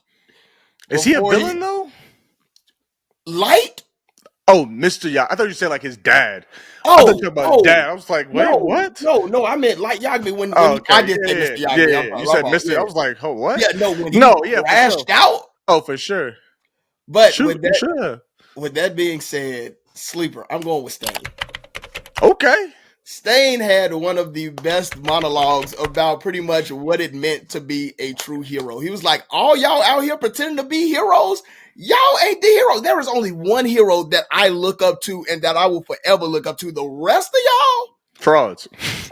Deku, you might have some, but the rest of y'all, because Deku, you remind me of All Might. But the rest of y'all, I could care less. And then, honestly, he begins to take them all out one by one. They get away though. They handle it. They get away, but when I tell you that moment felt like dread, like oh, and All Might ain't here to say, what y'all gonna do? You false hero. But yeah, that would have meant to be a true hero, and like, hey yo, all of y'all are phonies compared to the real one true hero. Yeah, forever ingrained. So for that reason, best monologue for me is Stain from My Hero Academia. Yeah, you said so you said you might know where mine is. You think you know where mine is? Who's my speech? Who's my? I hate you, dog. I mean, because you had just talked about it too. I forgot who we talked about it with. But... yeah, bro. All right. So yeah, my speech, my monologue, my best villain monologue comes from Father from Full Metal Alchemist Brotherhood. I had him up there in contention for scariest villain because I remember like just honestly this speech like adds that to like he wasn't super scary, so it's why like he's not honorable mention, but like he still has some of that in him, like, which most villains do, right? But that point was again just dread, like it was just shocking. Like what the heck? Getting out of this? What the heck is going on? And so, bro, his speech was like how humans were basically insects, and so it comes after Ed and Ling finally come and Envy finally get out of the portal, right? Like they finally get out of gluttony, and they end up back at in front of Father, basically. And I believe I don't know if it's before or after he took away their alchemy. He healed Ed's arm, right? And everyone's like, who this, what this, huh? Which is like where the fear came from. Like, hey, yo, like this dude is for real. Yeah. And so for him, Ling is like, I don't like him. I can feel he just looks down on humans, basically. He's like, and Father's like turning like, yeah, like when you walk around and step on an insect, do you take the time to consider its life? Like, no, you don't. It's insignificant.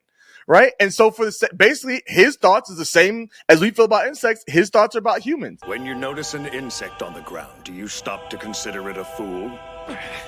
And so, bro, the way he went about that, and then Ling and Ed try to fight him, bro. Ed can't do nothing with his alchemy. Ling is like just got him stopped, and then obviously Ling turns into greed in this point too. They combine. So that speech was, wow. Yeah, I was like, okay, hey, you standing on business. You think that way and you believe it, you act like it, like hands down. So my win for best villain monologue goes to Father, his human insect speech. So. That's good. Okay, this is probably where we split. It's been a good ride, but I feel like it's been a good ride. Split. Honestly, I'm overpowered. We're going to split.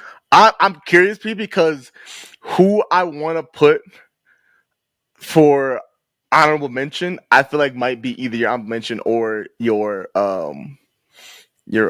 actual award winner. I feel like you at least considered this character. So, We'll but see. why don't you introduce the next category? Because we just talked about it, but why don't you So- introduce what it is? So the next category is most overpowered villain, and this villain has sheer power and has dominated their universe. Yeah. Is it on me? No, you go. You go. You go. You go. You go. Is it on me? Yeah, it is on me. It All is right, on you, yep. it's on me. All right, bro. My villain is my honorable mention is the anti-spiral from Gurren Lagann. See, see, I told you. I told you. I told you. I feel like it's gonna be one of yours, bro. Like, and we don't get a ton, right? We don't get a ton with him, but we see like once everyone, like all from the small fry are all sitting down there by the anti-spiral. Like everyone that the main cast has to deal with, all the small fry villains, obviously all the way to the anti-spiral himself, come from the anti-spiral. Even the fact of the king that was like controlled by the anti-spiral basically, and like we thought he was the big bad wolf. Nah, the anti-spiral been controlling. Anti-spiral should be mastermind. Honestly, we should have had him up there for mastermind, because the way that they came out. But bro, to the point to where, and I think this obviously points, and I remember Pete first telling me like Gurren Lagann being like Galaxy Buster or whatever the heck it was. Like these mugs were literally throwing galaxies, universes galaxies at each other, bro. And I'm like, wait, what? And like, so for you to be able to do something like that, bro, you obviously have to be one of them ones, right? Like you just have to be.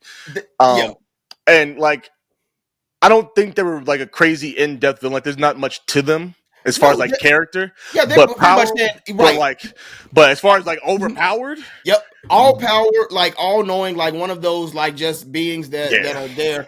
But the fact that like because I read up on like the anti-spiral, the fact that they said like you cannot, like your brain literally cannot comprehend how big the anti-spiral is. Like whatever you think in your mind, I don't care if you double it, triple it, like there is no conception they got of how big this is. They got to the point, once y'all hit a certain threshold of people still living, oh, we taking y'all out. It's a wrap. What? That's what y'all doing? Like throwing galaxies. Like I cannot conceptualize that. So like Joe said, for those reasons, anti-spiral is also my runner-up. That's crazy, bro. Okay, see? This is where we split. Yeah, this is where we split. We are not going to get the same one. We have to split here. We're not getting the same one. All right, mine, and I'm just going based on anime only. Okay, anime only, but the sheer fear that this man installs into people. The fact that like, hey yo, we gotta if we keeping all this stuff away so that he don't get all his power back. We this dude is able to utilize his power. We gonna murk him too. Sukuna is my vote for most overpowered villain, especially in their universe, right? Like obviously we have the whole Gojo thing where Gojo's supposed to be like him, and Gojo played with Sukuna when he was first in Yuji's body. But like that was one finger Sukuna. That wasn't 10 finger Sukuna. And without going into the manga, we haven't seen Gojo happen. But the last thing we saw was this man Sukuna going an absolute rampage. This man Sukuna defeated Mahuraga, who was literally supposed to be undefeatable. And did it with ease too. And did it while this man walked out eating popcorn. Did it with ease. Walked out eating popcorn. Mr. Malevolent Kitchen. Malevolent Shrine, but Malevolent Kitchen. Malevolent Kitchen is crazy. Bro, yeah, dude like he's the threshold for the demons for like all that. So with that, my most overpowered villain is Sukuna from JJK.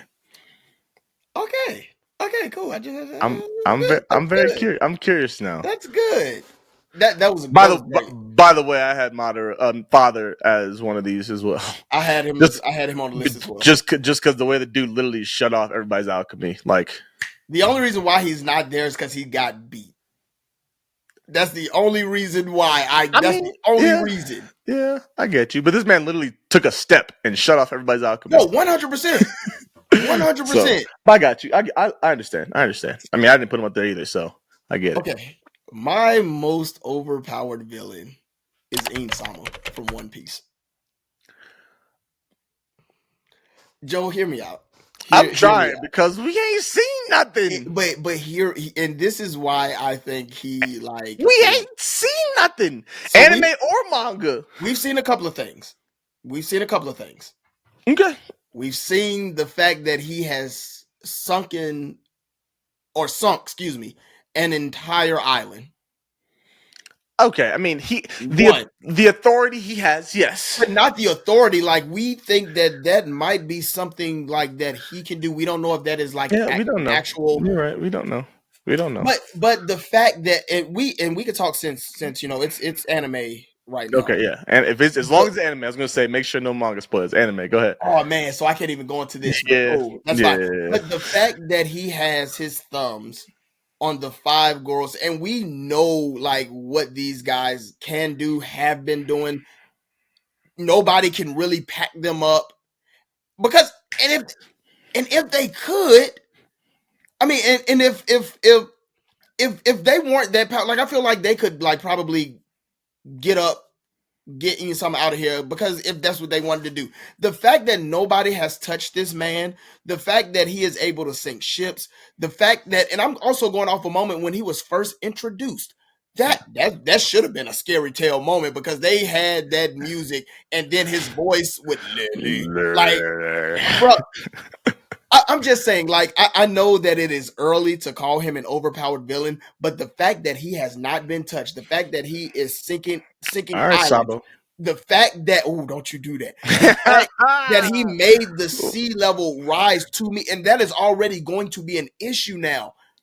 I'm sorry, like, overpowered in his verse.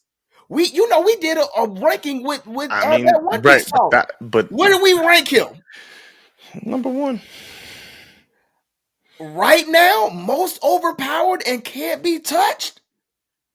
I guess we're gonna I find gotta out. give it to Insama. Well, 5, 10, 15 years from now, I would have finally finished this mug. Man, let me tell you We'll come something. back. We'll come back to this video 15 seasons later. I am going to be hot pissed at Jesus if he takes me away before One Piece is I done. mean, Oda gonna be gone before you get taken away. Yeah, that's true. So hopefully he done. He better be. That's true. That's true. I'm Oda, do what you want to do. I'm yeah. not. Ain't no threats coming from this side, but if you want to finish it and just yeah. rush it, I'm okay with that. Yeah, go ahead and rush that a little bit. We made it so far without mentioning One Piece, and I was like, "Dang it, P, you mentioned One Piece." I know, and that's probably the only time it's going to be mentioned too. Hold on, let me see. No, I got. Oh, so never mind. We're going to go. I already know we're going with that one. Okay. Yeah, I got 2 other categories that I'm bringing One Piece into this. Oh man, I actually got 2 too. So okay, never mind. We still will not split yet. All right, man. Okay. Next category, and P gets to start this one off. The next category that we have is most tragic backstory. So this is the most heart-wrenching origin story for a villain. Who you got? Who's your honorable mention, P? So my honorable mention, and this is a hard one because there was quite a few that I really, really, really wanted to do. But first of all, I want to give a special shout out to Lucy from Elfin Lied. Oh, okay. Tragic. Haven't seen it, so I don't know. I'm going to go with Itachi. Oh, okay, but I give it to you. I'll let that count. I mean, I almost had his best redemption arc, but that fits. But I get you. Okay. And the reason why I'm going with Itachi is like I said, hold on. First of all, I'm shook. Now that it took me a second to register. Yeah, to where I'm going with it. What? Even though I don't agree with it, and we often say a lot of times, if I was that person, then this is what I would have done. Yeah. But we don't know. But the fact that, like, I mean, prodigy, genius, I think at the age of 13, 11 or 13, joined the Anbu. Rose up really quick to become a Jonin early, and then was given the mandate to slaughter his entire clan. Tragedy number 1. Tragedy number 2 is that you left your brother there because you felt like that was the only way to get him to, one, not only seek revenge, but 2, become strong enough to seek revenge on you. Tragic. Tragedy number 2. Tragedy number 3 is now you have to face your brother in pretty much an all-out battle to the death, quote unquote, and you lose. But then on top of that, your brother finds out why you really fought. That is a tragedy on both ends. A tragedy on you and a tragedy on it is just Dishonor on you, riddled. dishonor on your cow. Dishonor on your whole that is good, Shrek. That's good. No, you should that needs to go. That needs to be clear. Mulan. Dishonor on you, dishonor on your cow. Mulan. Is it Mulan? Oh, Mulan. I'm sorry. Mulan. I got whatchamacallit mixed. With Ducky and I got them mixed. My fault. But that would actually be great to drop in. But no, so tragedy on all accounts. Like I said, I give Itachi a hard time because again, I feel like that he had other options. But as a kid, as you know, somebody who is 16, yeah, you're a genius. Yeah, you got logical sense, but you're also still a kid. Yeah. And they are giving you a heavy mandate. And you, as a kid, somebody is telling you that this is the only way. Of course, that is going to mess with your psyche to make you feel like this is the only way. Yeah. And you have to carry that through. That is tragic to me. So for that, Itachi Uchiha is my runner-up. Okay. My runner-up is Shigaraki from MHA. He was on my list. He was on my list. He's on my list. My second runner-up would have been Scar. He's also on my list. But Shigaraki, it gets my honorable mention, man. And he bro, like, to awaken your quirk, and for you to obviously have no control over it at this point, just like everybody else who first awakens their quirk, no control over it, doesn't know how to operate with their quirk. But for it to be for what it is, for you to basically destroy and decompose everything, and for you to touch a family member, a loved one, and for that to happen, and then everyone shuns you, and then you do the same thing to everybody, right? And then the only person that takes you in is the biggest, baddest villain of them all. And so now you have this image of the world and of people and of heroes in general that is like so like just wrong. Now, mind you, again with the Stain vibe, like not everyone is a true hero, right? But like your image of them is wrong. For it even to affect the hero that was looking after you in a sense, and now you have this negative image of them, which leads to your image of All Might. It just, bro, that's as a child to go through something like that, bro. I think that's the biggest, like, for children to go through such traumatic things, which they tend to do in anime, right? We watch shonen, so all these main characters are kids in the first place. But to go through that, like, bro, I understand why you are the way you are. Like, I get it. I'm sorry, man. I wish that wasn't the case. They need to invent a way for you to unlock your quirk and like to be like built in with an inhibitor. And it warns you, hey, quirk unlocked. Let's go to the crib. Let's go to the factory, the doctor, and figure out what it is before you do something crazy. Right? So that Shigaraki's my honorable mention, bro. Yeah, that sucks, dog. That sucks, man. So that's so good. He really like got rid of his whole family. That's good. Now, mind you, they ain't rock with him in the first place. No, so they ain't I'm with you. Dad was especially Dad. Like, Dad was. If you had did Dad first, you know what I'm saying, you might have been cool. We might have been all right. But you did. You got everybody. Was there a dog too? Yes. Was the dog the first one? That was a dog, yeah. Yeah, the dog was the first one. You ran into the arms of the guy who also just don't give two craps about you. And then even then it becomes more tragic.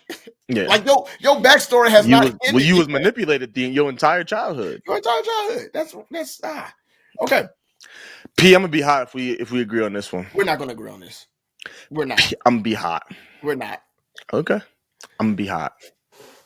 Go ahead. So my most tragic backstory is Isabella from The Promised Neverland. Are you serious, Joe? What?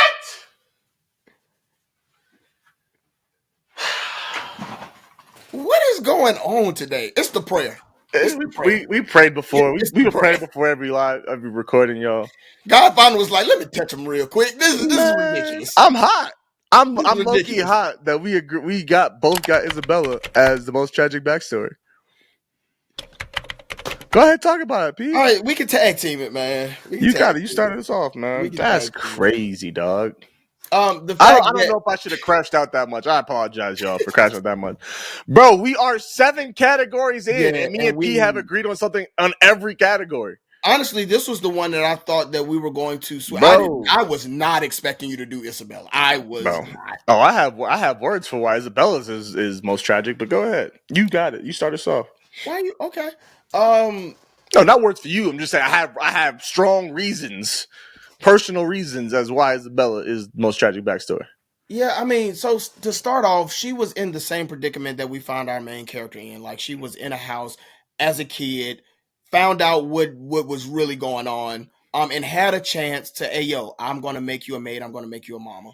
And so not only does she, accept it, but she goes on and raises the three main characters, Emma, Ray, and Norman, and the rest of the kids, Connie, all of them, Poor knowing good and Connie. well, or Connie, first episode, knowing good and well what's going to happen. That is a tragedy in itself because you already know what's going to happen to these kids. The biggest tragedy for me Yep. is that you birthed a son that you are raising to feed to demons / monsters. That is tragic, horrible, and you were going to do it. That I'm actually curious how that would have played out, right? I am very curious how that would have played out because we see how it plays out in the end, right? Yes. So I'm very curious how it would have played out if it had gotten to that point because he wasn't up for it yet. Like it wasn't his turn yet, right? But I think she still would have done it because I don't think she hadn't had her moment of like come to Jesus moment, for lack of a better way of saying it, until long after. She was still fighting them when they. And don't get me wrong. When they did the Isabella's lullaby, and like we actually saw her like started to care, like she like actually like loved this kid. So maybe she would have had a change of heart and like maybe tried to get him out of there, and maybe they both would have met a tragic end. But half of me really wants to think that she would have been like, "Here you go." Man, listen, and I'm gonna put it in a little bit deeper, darker terms than what P did. She was trafficked as a child. See, I wasn't going to do that, but all right. She then was forced and given no other option to save her life to then now traffic other children. Gave birth to a child and then forced to traffic her own child. Not like she was evil and decided to traffic her own child. No, she was forced to do these things. To do this. That's rough. As a father of 4. That's rough. Nah, bro.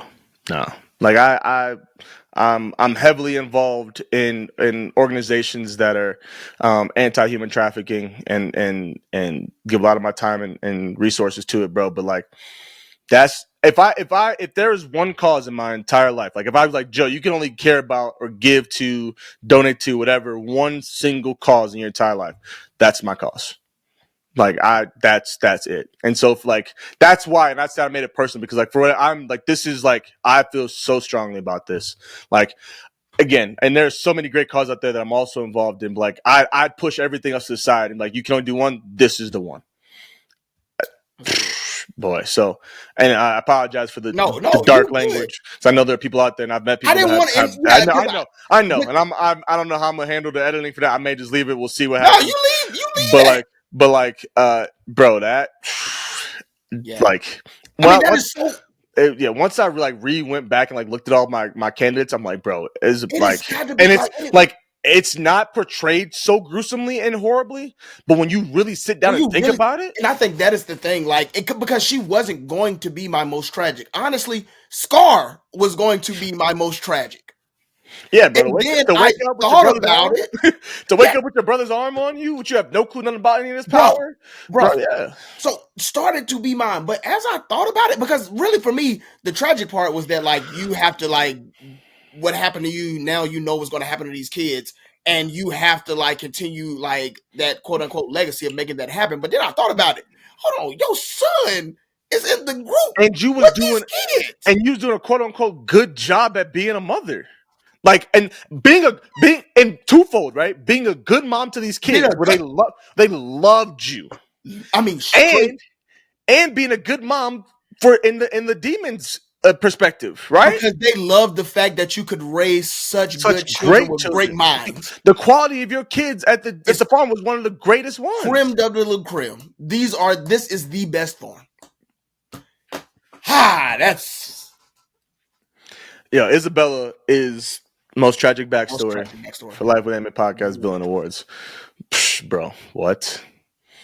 Woo! Yeah. That got dark. Sorry about that, you guys. I mean, hey, like anime is real, Hey, bro. life Yep, y'all been here, man. Life with Anime, we talk about real This ish. is what it's about for real, for real. Yeah, like that ish is real, bro. That ish is real because again, there are children out there on a regular basis 100%. being forced to do these things, being trafficked, and then again, also being forced to then get more kids to then be. So it's just, bro. This ish, bro, is And just, what sucks is like it continues because they do the same thing with Norman. yeah, exactly. And so it just continues. Like you said, they get other children. It just continues. So, Woo. all right, let's move on to the next category. P, biggest betrayal. This is the category talking about a villain turned villainous in a dramatic betrayal. Yep. Long story short. So, P, I'm first on this one, I believe. So my honorable mention for this, and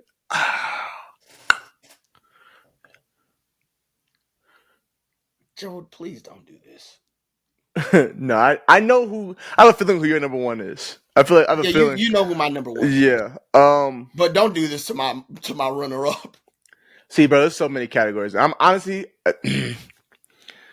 All right, I'll just do my actual honorable mention, and I'll list the other people because this one has like a lot of quality people that could fit in this list, right?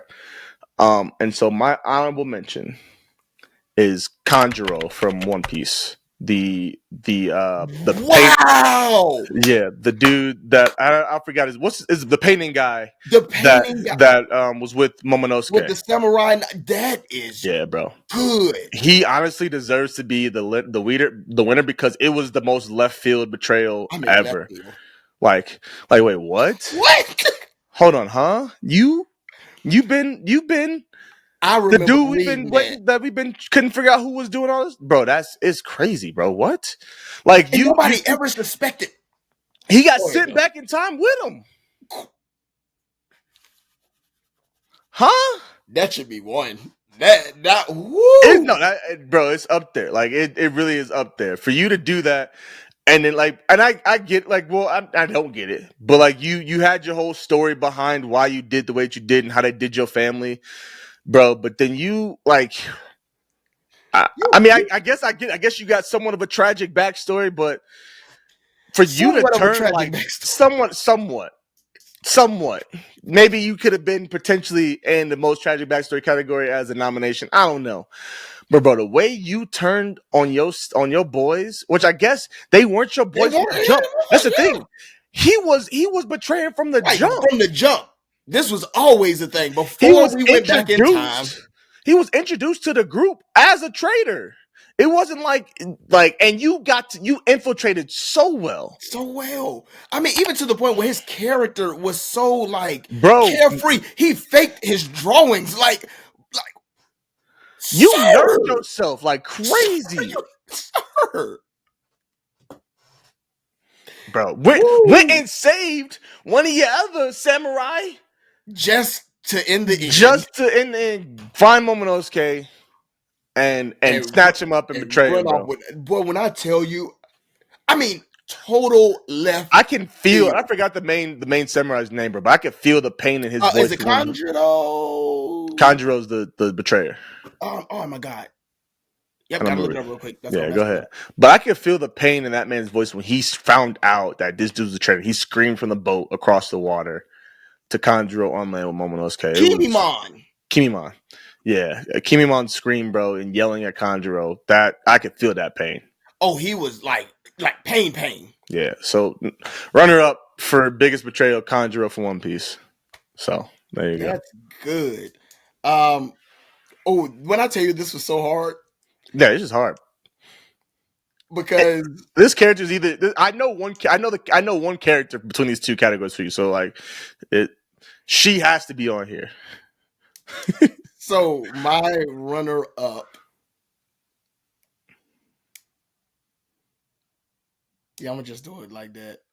Real quick, you making her runner up? That's so hard because it's one other that I'm like. Oh, you dastardly man, you. Honestly, I almost picked Reiner and Berto.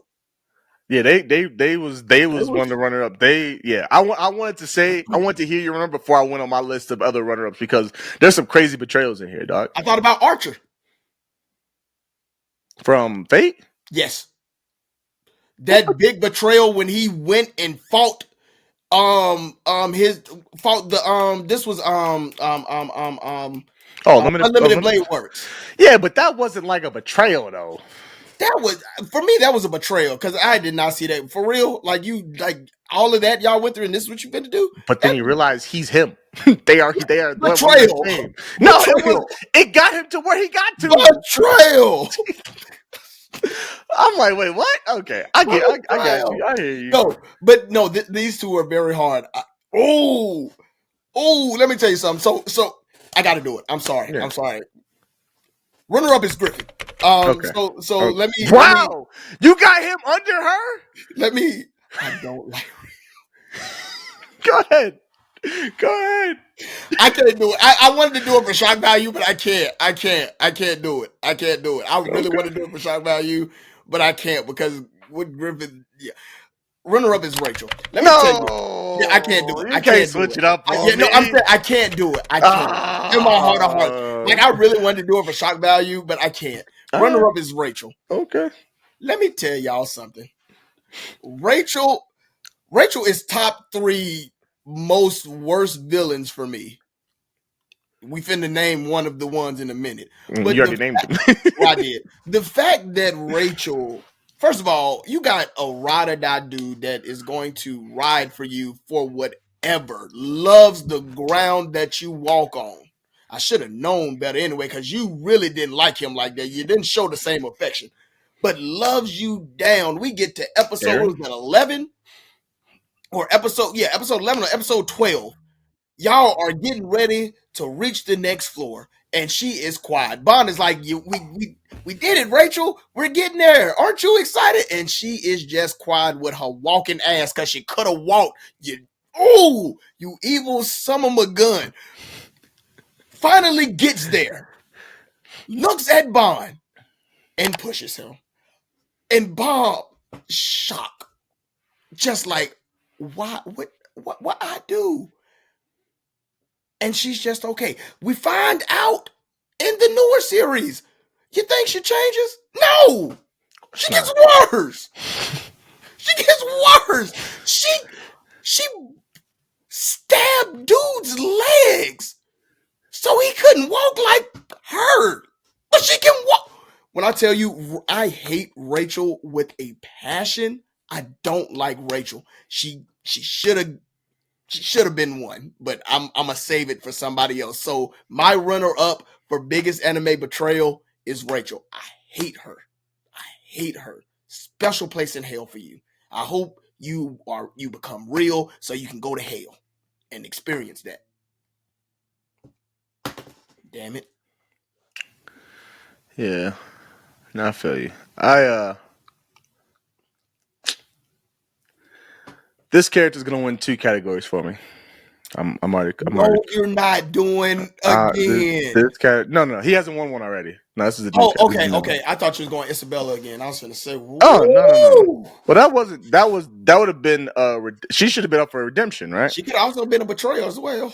I mean, yeah, but nah. I mean, I got you. Before I get into that, the other mentions that I had were Reiner and Berto. Like that whole moment. Where Mikasa's like, wait, what? Did I just hear what I just thought I heard? And Aaron's like, you're joking. You're not for real. Stop playing. Bite. Transform. Mikasa comes and she's like just barely. She almost murks that man Reiner, bro. She was so close. But bro, yeah, them Aizen in the first season being hung up there, pretending to be dead.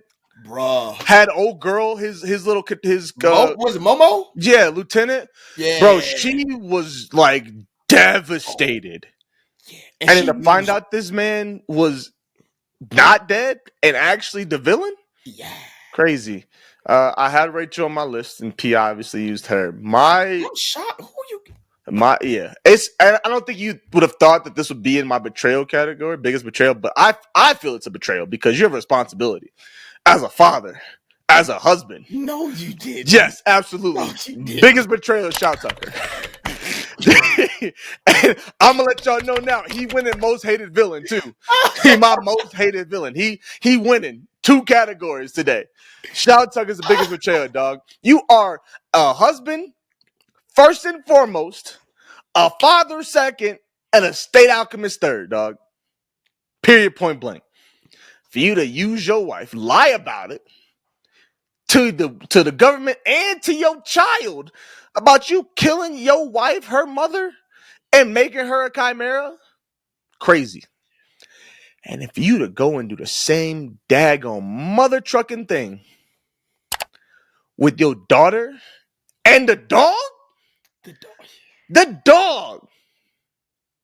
Obviously, the dog ain't more tragic than the daughter, but the dog and the daughter, her best friend, the only person she really had left, because yeah, she got you, but you working all day.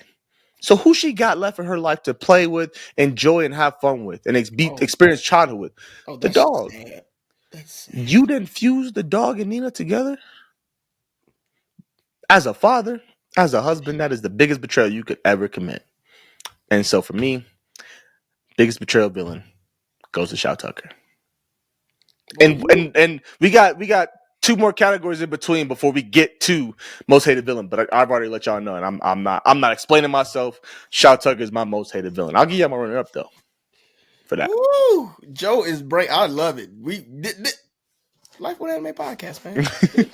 The next category that we have is favorite villain, and this is our most beloved antagonist. Who you got, Joe? I ain't even write none down. I ain't even write one down because this was hard for me. This is hard, bro. And there's a lot, and I don't fully have explanations for some of these cats. Is my thing. I just really enjoyed their character. So my favorite villain is, and I have somewhat of explanation for it. My favorite villain runner-up is Chuya from Bungo Stray Dogs. Oh, good. The gravity dude. Good, yeah, it's good. The one that always goes back and forth. I don't feel like he's a villain, though. He is. He's starting a villain. He part of the mafia. He a villain. What's our dude? Really what's our dude? I mean, at the end of the day, right? He ain't. But I mean, what's our main character? Not a main character, but Tiger. No, the dude Tiger? That we like. The cancel abilities out. What's his name again? Oh, Danzai. Yeah, Danzai. Honestly, bro, we could have did. Oh, that should have been a category we did too.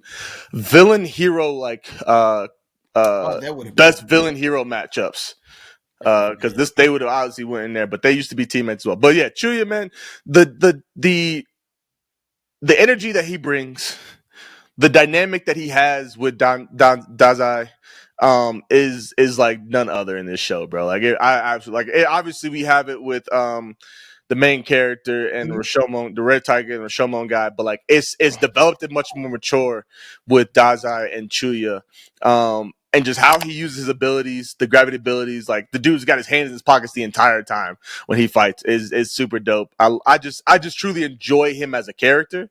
I truly enjoy his power and the way that he holds himself and how he talks, the attitude, the energy that he brings. So Chuya from Bungo Stray Dogs is my runner up for this category. This is so hard because when we talk about like favorite villains, like it's my favorite villain, but first of all, I don't want y'all to think that like I have a favorite villain because that sounds crazy. No, ain't nothing wrong with that. Of character that you enjoy, unless you about to say Griffith, then we might have a problem. But I guess we might have a problem. It sounds like. Who you runner up, P? Okay. This was hard. And like I said, I didn't even write I didn't write anything down. Okay. And I'll be brief with this guy, because I'll say what I can remember of him. But my runner up is Johann Liebert, from Monster. Okay. incredibly just a villain amongst villains. Very charismatic guy, very intelligent, and he just uses his intelligence to cause chaos for 71 episodes from the time of his birth to the time of his death. Not death, we don't know.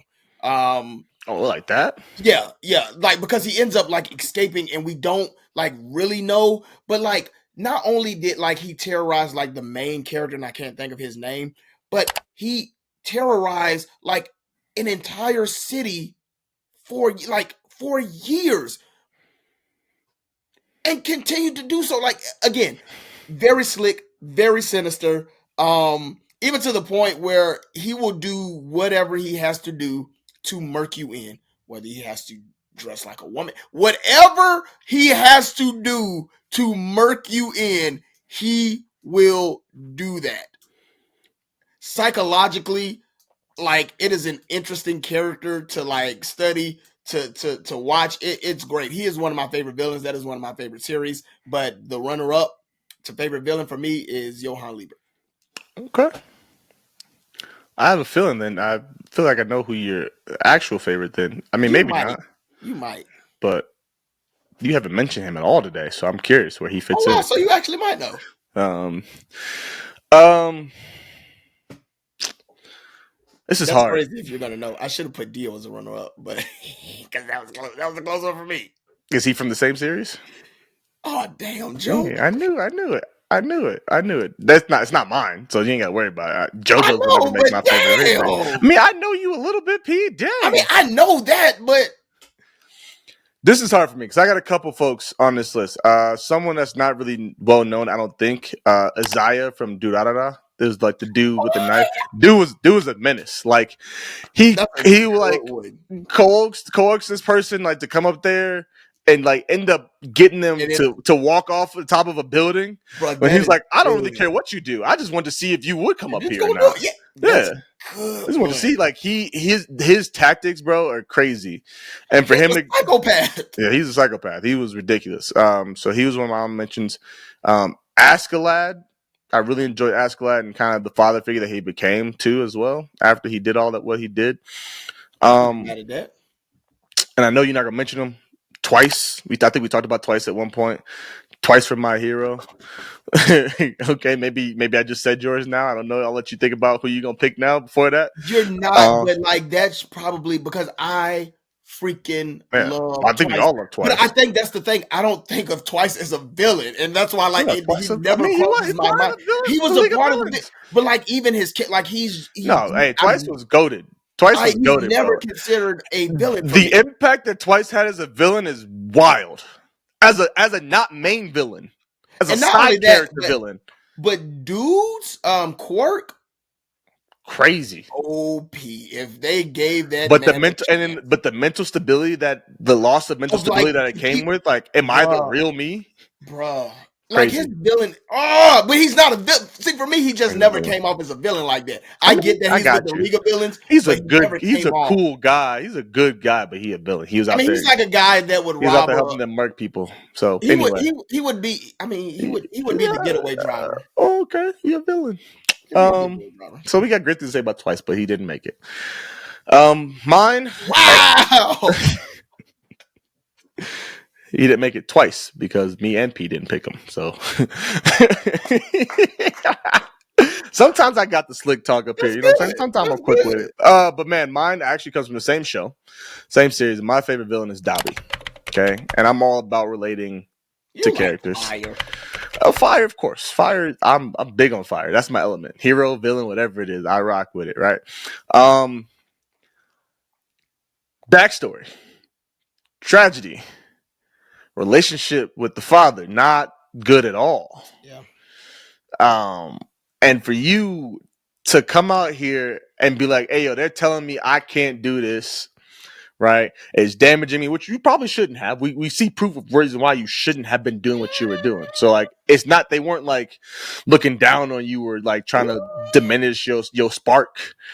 But for you to come out here and to do what they told you not to do and to do it to the utmost potential, for him to have grown this kid who's supposed to be the best of the best, for you to outpower him, for you to outpower your daddy, multiple times, for you to have hotter, stronger flames than Endeavor himself, bro, you cold. And you just, bro, you was with the League of Villains, but you didn't really care about them. You cared about Twice, I believe Twice was one of the characters you cared about. Twice is one. Yeah, Spinner, is Spinner the crocodile, lizard dude, and then maybe old girl too. Maybe Toga too. Yeah, Toga. But you didn't really care about the mission. You didn't. You did everything that you did to knock on your little brother and to get back at your father. I ain't mad at you, not one bit. Not one bit am I mad at you at all. I get it. Do what you got to do, boss. And so for me, that's my reasoning. It ain't that crazy. I got some daddy issues. It is what it is, whatever. But Dobby is my favorite villain. He wins my favorite villain category. Dobby is also my favorite villain. I don't like my dad. No, I'm just kidding. I'm kidding. Wow. I mean, I said I got daddy issues. I didn't say I didn't like my dad. No, I love my dad because I got to get into heaven. But I mean, you got different daddy issues than I got. I love my dad. Love both. I love both my dads. But Anyway, without going too much into that, Lord have mercy. I like villains for just the sake of being villains. Like, I don't need you to have no moral compass. I don't need you to I don't need the morality. I don't need you to be like a good guy, but you want to do it your own way. All of Naruto's villains. Like, I don't need that. Yeah, just toss that right on in there. Wow. So, because of that, my favorite villain is Kiryu Yoshikage. You daggone right. Because that man just wants to live an everyday, ordinary life. Maybe finds a nice hand that he likes every now and again and blows that up and just wants to, carry around a hand. Bro, the hand thing, when I first saw him do that, like when he's first introduced, yo, that was wild, bro. Wild. I mean, he is an everyday goes to the store, goes to get his clothes pressed at the cleaners, just an everyday, ordinary guy who has a hand fetish every now and again. That's it. And here's the thing. If something happens to where he feels like his day is going to be interrupted, he is automatically pissed. So he will go ahead and get you out the way, for lack of better words, and continue with his day as normal. Like that is his honestly his general goal in life is just to live an ordinary day. Just don't get in the way of his everyday ordinary life. If he wants a hand every now and again, he gonna take a hand and then he gonna go get coffee at one of the best coffee shops in the world. He's normal guy. Just wants to have a normal time. Don't get in his way, because he will get mad. He'll get you out the way, and then he'll go back to having a normal day. Yeah. So for those reasons, my favorite villain is Kiryu Yoshikage. Crazy. That man crazy though. Let's be real. That man crazy. Bro, like I said, when I first saw him do that, when I first saw the hand, I'm legit thinking it's an actual woman. He's talking to, and then they pan up, and it's just the wrist. I believe wasn't the wrist holding a purse or something like that? Yeah. Dude, crazy, man. That man crazy, bro. All right, bro. Our second to last category, category number 9, is best villain duo / team, and this goes to the most iconic villain duo / group. So I definitely went heavy on the iconic part of things. And so I don't think we're gonna agree on either of these. I don't think you're gonna have any of mine. Oh yeah, I will. I don't think you will. Yeah, well, you just said that you went iconic. Yeah, we will. Yeah, but I didn't go with that one. I avoided the cloud. Oh, okay. They're iconic, but I avoided the cloud. Okay, I'm not talking about them. Okay. Oh, P, I swear, if we got all right, my runner-up. I'm gonna punch the screen. My runner-up is the Ginyu Force. Okay. For many of us, one of the very first villain groups that we encountered. Okay, the pose crazy, my man stealing Goku's body. You know what I'm saying? Like the Ginyu Force was like that. Riku putting Vegeta in the dirt and calling him a vegetable. Dirt, Call that man a man. vegetable. You know what I'm saying? Like and then obviously their relationship with Frieza, and whatnot. So my runner up for for best villain duo / team is the Ginyu Force. I don't know what Joe is on or what we're on, because this is crazy. I also went iconic, and I also went from the same anime. I went with the Red Ribbon Army. Okay.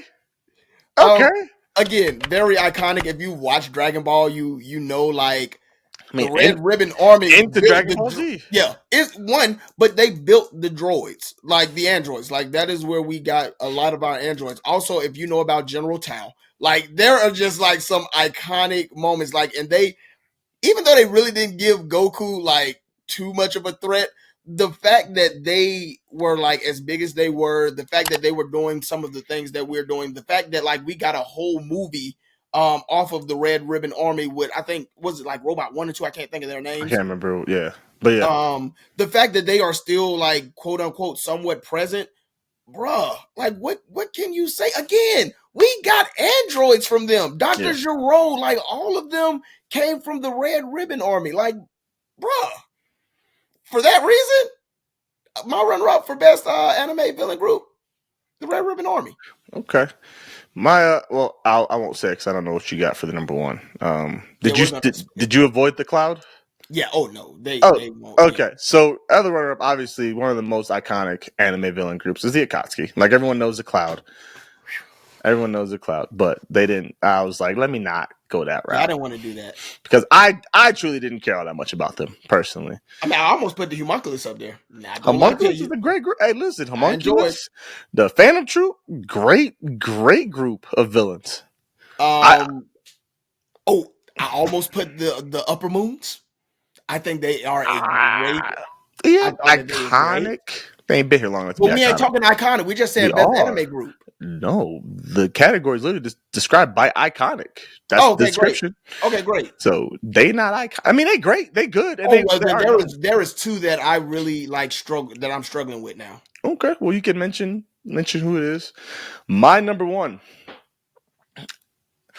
If you ain't watched anime, Joe, I you don't swear watch to God, anime please now, do not do that. Please you know exactly who these two individuals are. And there's really a third individual in this. Team Rocket, Jesse and James. I even had them in the dang Kahoot the other night. Bruh, that is mine. Bro, everyone knows Pokemon, whether you watch anime or not. And does everyone that watch Pokemon know that doesn't watch anime that knows Pokemon know Jesse and James? Nah. But bro, you know Pokemon. If you ever watched it as a child and still don't watch anime to this day, that's the only thing you ever watched, you know Jesse and James and Meowth, right? So Team Rocket, Jesse and James, in my opinion, is best villain duo / team, most iconic, one of the most annoying villain duos of all time. Apparently they're not a thing, but I think they are. I think they are like a thing in like one of the manga series or something. But in the anime, they weren't. Like I think I looked this up a while ago. I tried to see if they were or not. But yeah, Jesse and James. So also, my best anime villain group is also Team Rocket. Listen, we got one of the most iconic. Prepare for. Listen, so we're not even finna like. I'll play it. No, yeah, bro, we got one of the most iconic songs. Number one. Prepare for trouble. Make it double. Number two, it's Jesse and James and Meowth. Meowth, that's right. Bro, iconic. Not to mention, if you read the manga to Pokemon, Team Rocket was an issue. Really about that life. Yeah, there was an issue. They were murking folk off like it won't nothing. Hey, and like, shout out to Boss Man. We gotta bring it back to Boss Man every time. We talk about the Pokemon universe being one that we always love to go to and how dangerous it actually is, bro. Team Rocket was about that. You catch a legendary Pokemon or something crazy. Hey, you got to go. Bro, and just let me talk to the folks real quick. How about it? About persistence. Let me tell you something, man. Them boys got shocked so many times. And did they let that deter them? Nope. No. So I say that to say, whatever your Ash Ketchum is in your life, do not let that deter you. Keep trying. And what you need to Keep getting do back on that bike. is go into the wild and catch you a wild Pikachu instead of chasing this So man's low key, Pikachu. I be like, why y'all want his Pikachu though? Why Why his? Like saying his? other Pikachus out there in the world. Why his? Go steal old dude's Raichu. Like, come on, bro. But bruh, persistence, bruh. Keep that. Nah, that's what's the definition of insanity? That is insanity. Doing the same thing over and over, expecting different results. But also persistence. Bro. So for those reasons, Yeah, my man. best anime or my best anime group is Team Rocket. Who's the other one you was going to get? You said you was debating. One Piece, the world government / Navy. Yeah, I got you. But that's like a whole organization of people. That's like 50,000 people. Yeah, that's a big. I mean, no, I get you. If you Because do like it's a lot of people, but it's the main people that run. Yeah, no, for sure. I feel like if you do like the what's the dang things called? What the special people that think they better than everybody else called? Celestial dragons. Yeah, like a certain group of them maybe. But don't worry, they coming up. So our last category is most hated villain. Love to hate them for their actions and personality. This was rough for your boy because there are quite a few that I do not like. I don't like Donzo, and he came mighty close. I feel you, but he ain't making that. There's some people that's more hated than him. Mahito makes sense, but came that ain't close. You gotta stop naming folks because you might name my runner up. So don't. I know I'm not naming your runner up. Okay. But my runner up is going to be Multi from Shield Hero. Shut up, Joe. I know not. No, man. Get out of here. What is going on? Yeah, bro. What? That chick. Nah, bro. Now you want to talk about things that like I don't like Joe went on, which I agree with him 100%. Another thing I do not like is, and I don't know if Joe listen. We can go there. Just say the abbreviation, but we can go there because I don't like people who call the R word when nothing ever happened. I know people who have been to jail for years for something that somebody said that did not happen. And so that is an issue for me. Like when that happened, triggered me almost to the point where I had to like legit cut it off for a minute.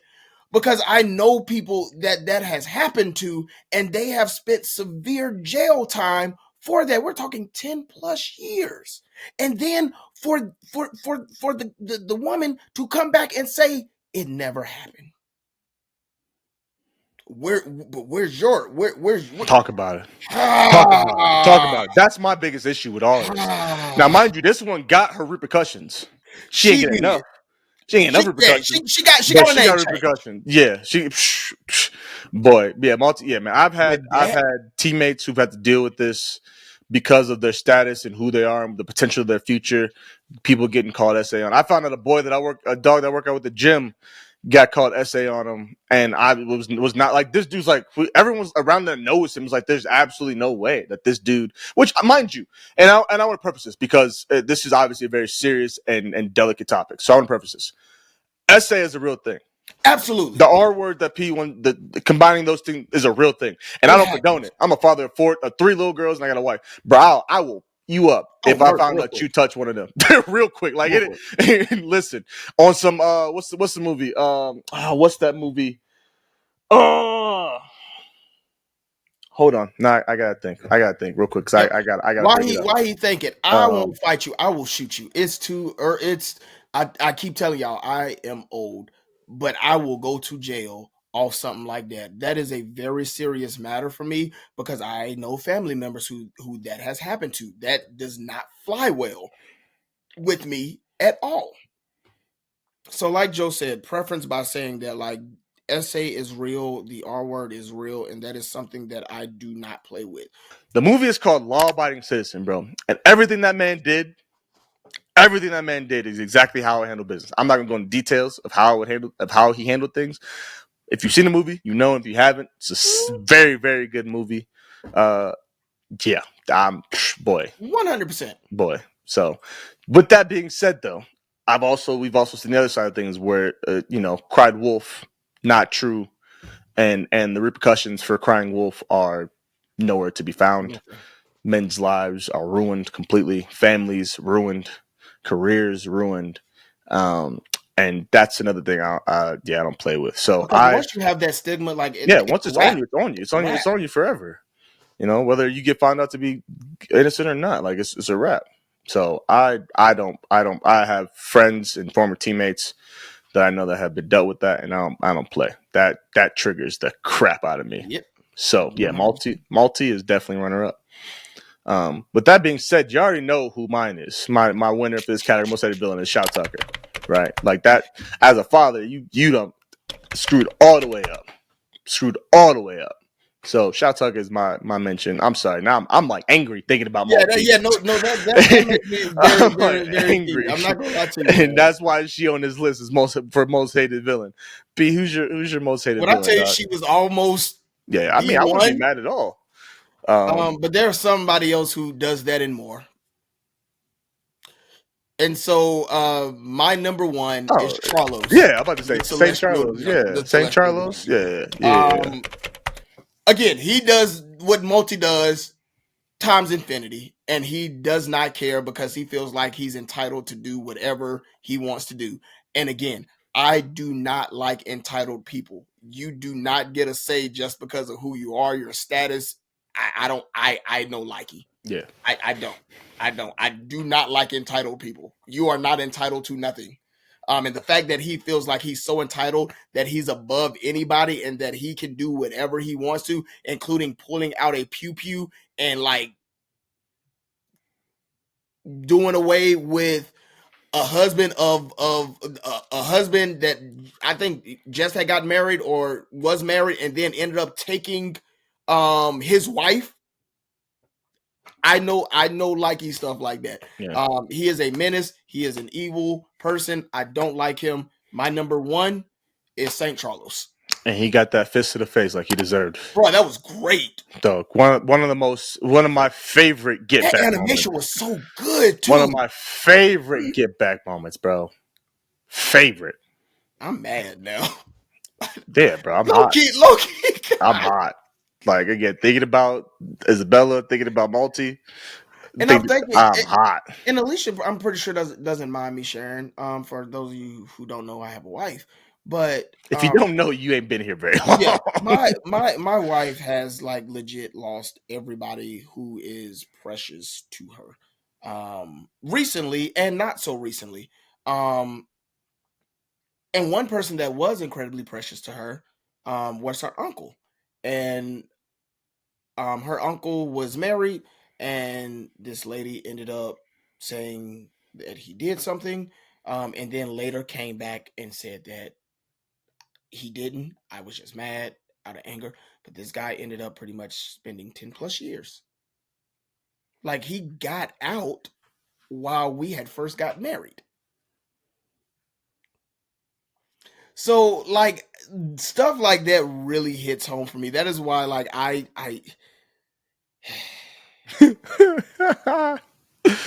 bear with us, y'all. New pod. This is like the second episode. You go back to the Jackie episode. We done got deep on I don't like stuff like my wife has had like a very hard life with losing people, and for her to lose somebody that she did not have to, rough for me. Yeah, very rough for me. So, well, y'all, that's the episode. That was the Life Related Podcast Villains of Anime Awards, y'all. God, dog. Whoo, boy. Hey, I hope y'all enjoyed that. That was fun for us. It was a good time. It was a good time. It always is. It always a good time. Like I said, I picked up the phone, talked to my wife for a second on a break, and my boy's up there screaming, and I'm like, I thought she put him on the phone. She's like, I didn't put him on the phone. He's just screaming. I'm like, yeah, all right, I'll be up soon. That's hard, man. Boy, don't want to sleep. But man, we appreciate all y'all. You know what, Pete? You did the intro. Do the outro. No, do the outro, man. No, you got it. No, I'm not ready for that. Yeah, you are. Hey, your word's been on point. Whatever you want to say. I ain't got no planned outro. It's just the outro. You do. You always like say something. I mean, I say the same thing, but I don't know. Yeah, but I don't know what that is. Right now. It's okay. You got it. Say whatever you want to say. It ain't got to be Hey, planned. y'all. So it's been a good time. I hope to see y'all later. We out. Peace. Peace. No, we're not doing it. Hey, I appreciate all of you that have watched this. Especially if you watched this entire time, it means so much to us. Just for you viewing and listening, wherever you at, Spotify, YouTube, the whole gambit, man. Thank you guys so much for tuning in to Life with Anime Podcast. We put a lot of work into this. We enjoy what we do. We are here for us to talk about what we love, but also because of you guys. So we appreciate the support this entire time, getting this already this point through season 3 and more to come. Make sure you guys, again, wherever you watch, wherever you listen, subscribe, follow, like the episode, star the episode, 5-star rating, leave a comment. If you identify with anything that we said earlier in our inner impacts, or with the deep cuts that we went to with some of these villains, please let us know. We'd love to get to know you guys more and hear from you guys as well. Join the Discord. Join the Discord. There it is. Yeah. All right. Come hang out. Have a good time, man. We really want to get to know you guys in there. That's the best place for us to just kind of chat, talk, hang out, do whatever. Would really love to have you all in there. It's a good time. It's a good time. Especially the more and more we build the community, the more and more intense, not necessarily intense, but the more fun it becomes. Working on some different things to make it more entertaining and more fun and cohesive in there as well. So just come hang out, come join. It's a grand old time. But with that being said, man, love you guys. Appreciate you guys. P, love you, brother. See y'all next time. Peace.